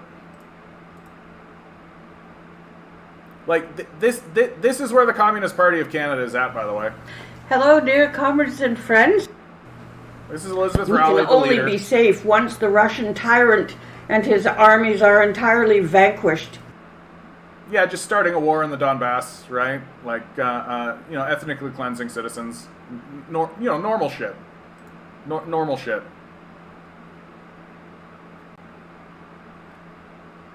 Over 75% of Canadian nurses burnt out. 42% plan to leave profession. Like, bro, why are you defending Nazis? But there are only 1,000 Nazis in Ukraine. They defend their land. They never attack Russia. They're just Nazis. Why are you defending Nazis right now, bud? Like you are defending Nazis. Like, they didn't do anything bad to Russia. What are you defending Nazis for? Like, dude, it's vicious. I just don't need it in my life at all. Like, fucking 0%. Fucking 0%, dude. Like, get the fuck out. Like, get the fuck out. How's this going? What do we got? 5 votes? How many people are watching right now? Only 6. Yeah, everybody left. But who attacked Ukraine? Get the fuck out. I don't care about your opinion, you fucking Nazi sympathizing loser. Get the fuck out of here. You defend Nazis. Your opinion means less than nothing. Get the fuck out. Like, you wanna like say to me, like, yeah, they're Nazis, it's shitty and it's a tough situation, like, and introduce it like that way, fine. But if you're gonna defend Nazis in front of me, get the fuck out of here. Fucking loser. Just fucking loser. Just fucking loser, man. I cannot believe that I even talked to you for 5 seconds. Jesus Christ. Get the fuck out of here. Fucking dumbass loser. Fucking Nazi apologetics. Jesus Christ. Ugh. Ugh. Ugh. Ugh. Just garbage person. Just fucking garbage person. God damn it, I'm so fucking over it, man. Like, I'm over it. Like, Jesus fucking Christ. Like, Jesus fucking Christ. Just disgusting, despicable bullshit people. Like, ugh. Like, if this Igor guy was saying to me, like, oh, Like, if he was even giving me the, like, oh, you know, it's just a small amount of Nazis, you know, like, oh, it's just a little bit of Nazis. You know, the classic apologencia, right? I'm used to that. But they are heroes. No, they're not. Like, that's fucking gross as shit, dude. Like, that's gross as shit.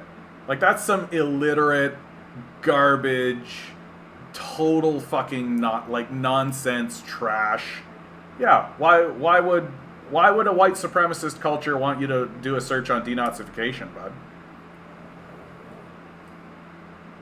Yeah, I think that's right, Ligandes. I think you nailed it. Oh my god. Ugh. I hate that. I hate that a lot. Looks like I chased all my viewers away. You guys are the true believers. When did that happen? Let's find out.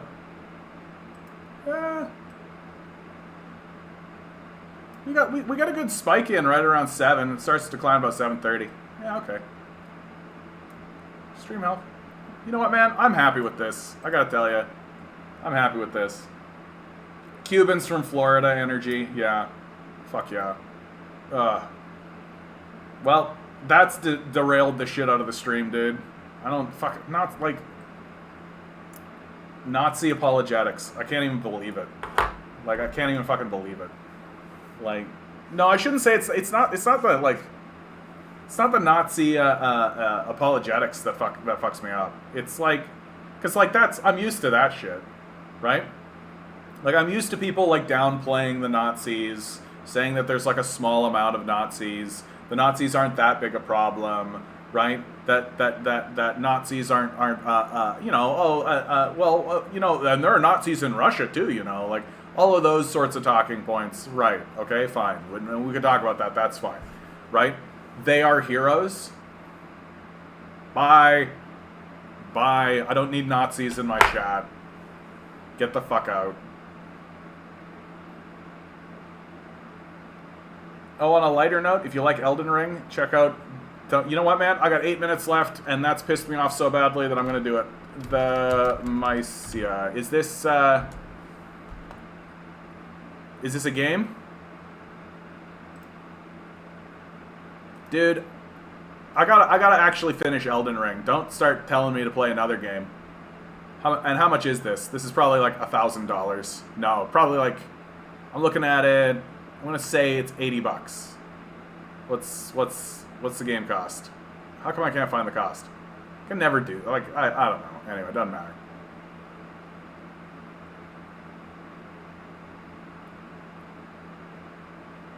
No, I mean, like, tell us how you feel, John. I was having a good stream, dude. I felt like today's stream was going well. Today's the last stream of the week, right? Tomorrow is Capitalism, right? Like, that's great.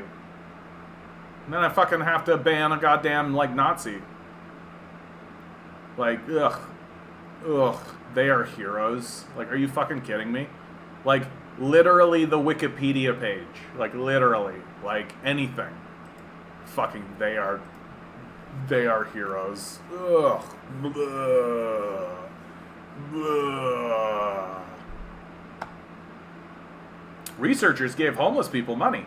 And what they did with it might surprise you. Turns out that if you give homeless people money, what do? They buy housing. Right? Like, that's what they do.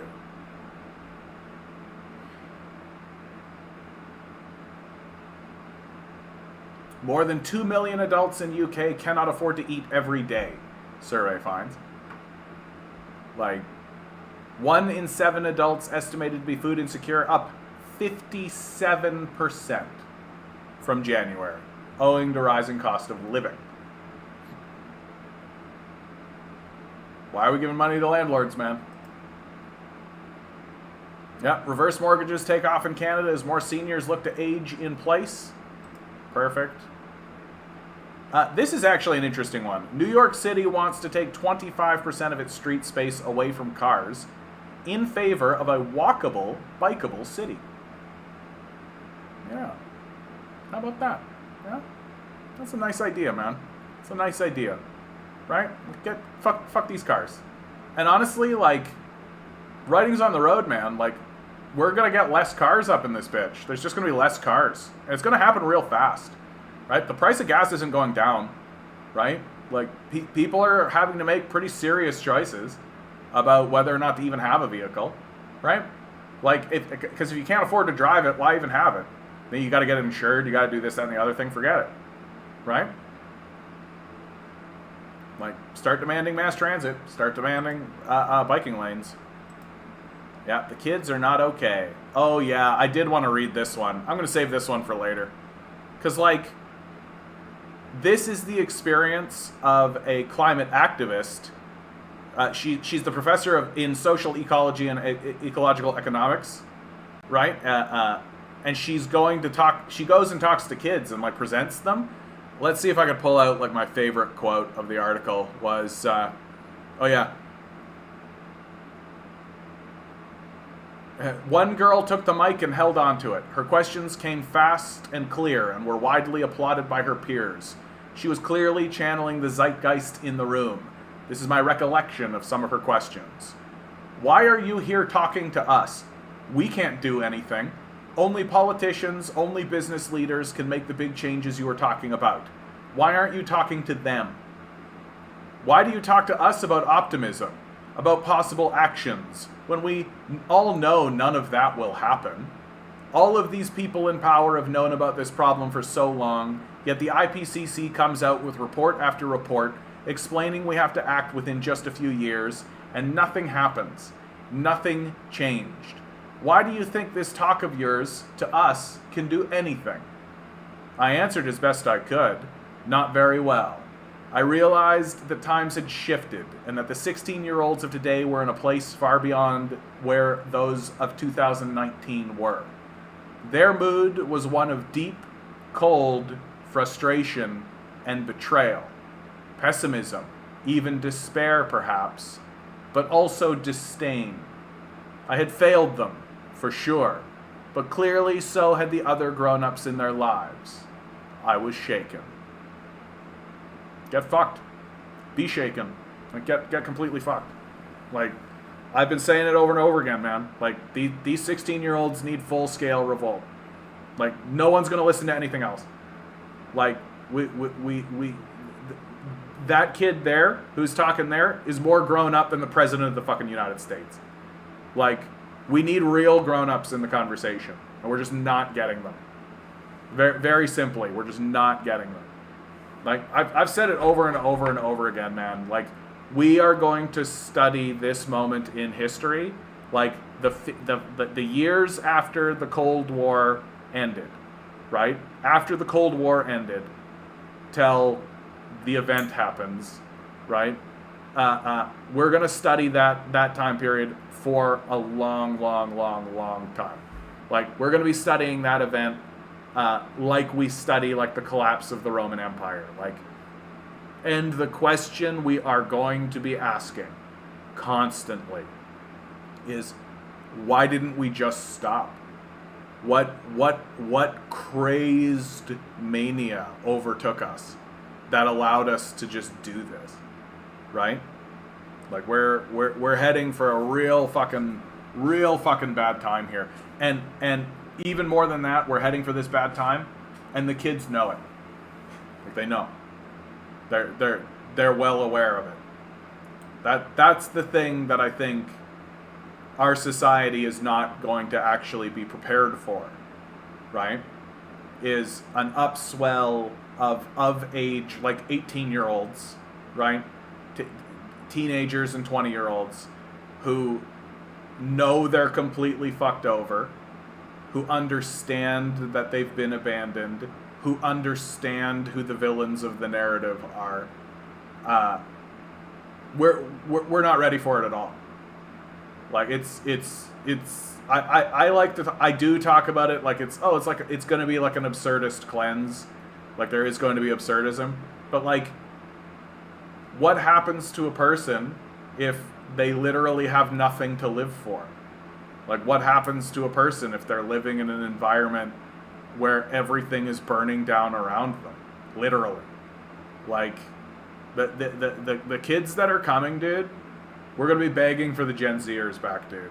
Like, we're gonna be back, and you just know that the boomers, like, right on the way out the door, are gonna give them some cute, stupid name, like the Omegas or something, like the Apocalypse Kids or some stupid bullshit, right? Just as a final fuck you to all of us, like the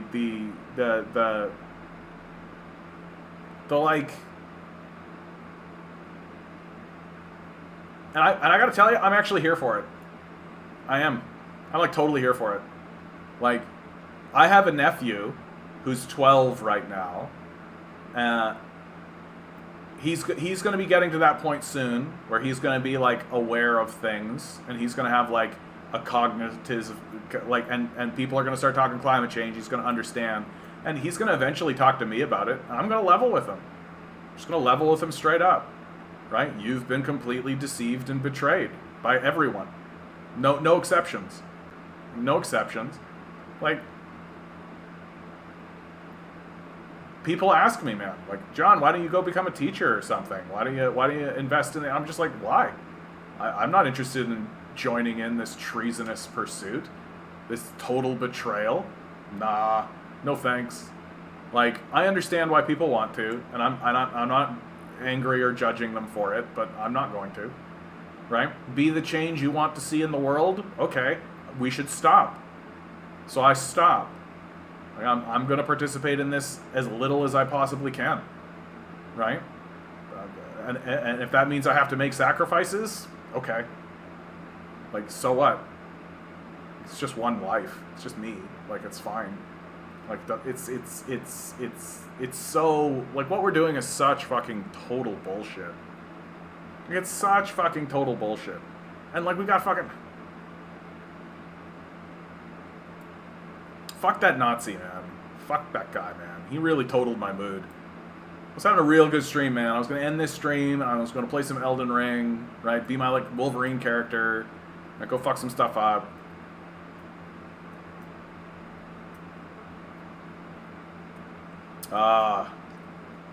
I did just buy a bunch of food. I could just make myself some food. Probably make me feel a lot better. Go get some ice cream or something. Surround the halls of power. It's the only thing left to do. It's true, dude. It's true. Alright, guys. We did it. We reached the end. Sorry that this ends on kind of a dour note. Question. You have 10 chicken nuggets. Jimmy takes one. How many do you have now? 9?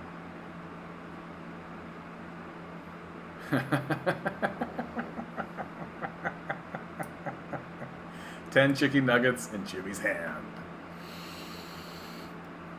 Have a great weekend. See you, John. I'm gonna always remember, guys, you are a quantum being walking around in quantum energy. The billionaire class is spending hundreds of billions of dollars in the vain hope that you'll never realize it. Just stay the good little commodity they need you to be. Rebel. Revolt. Repent. Good luck. We're gonna need it.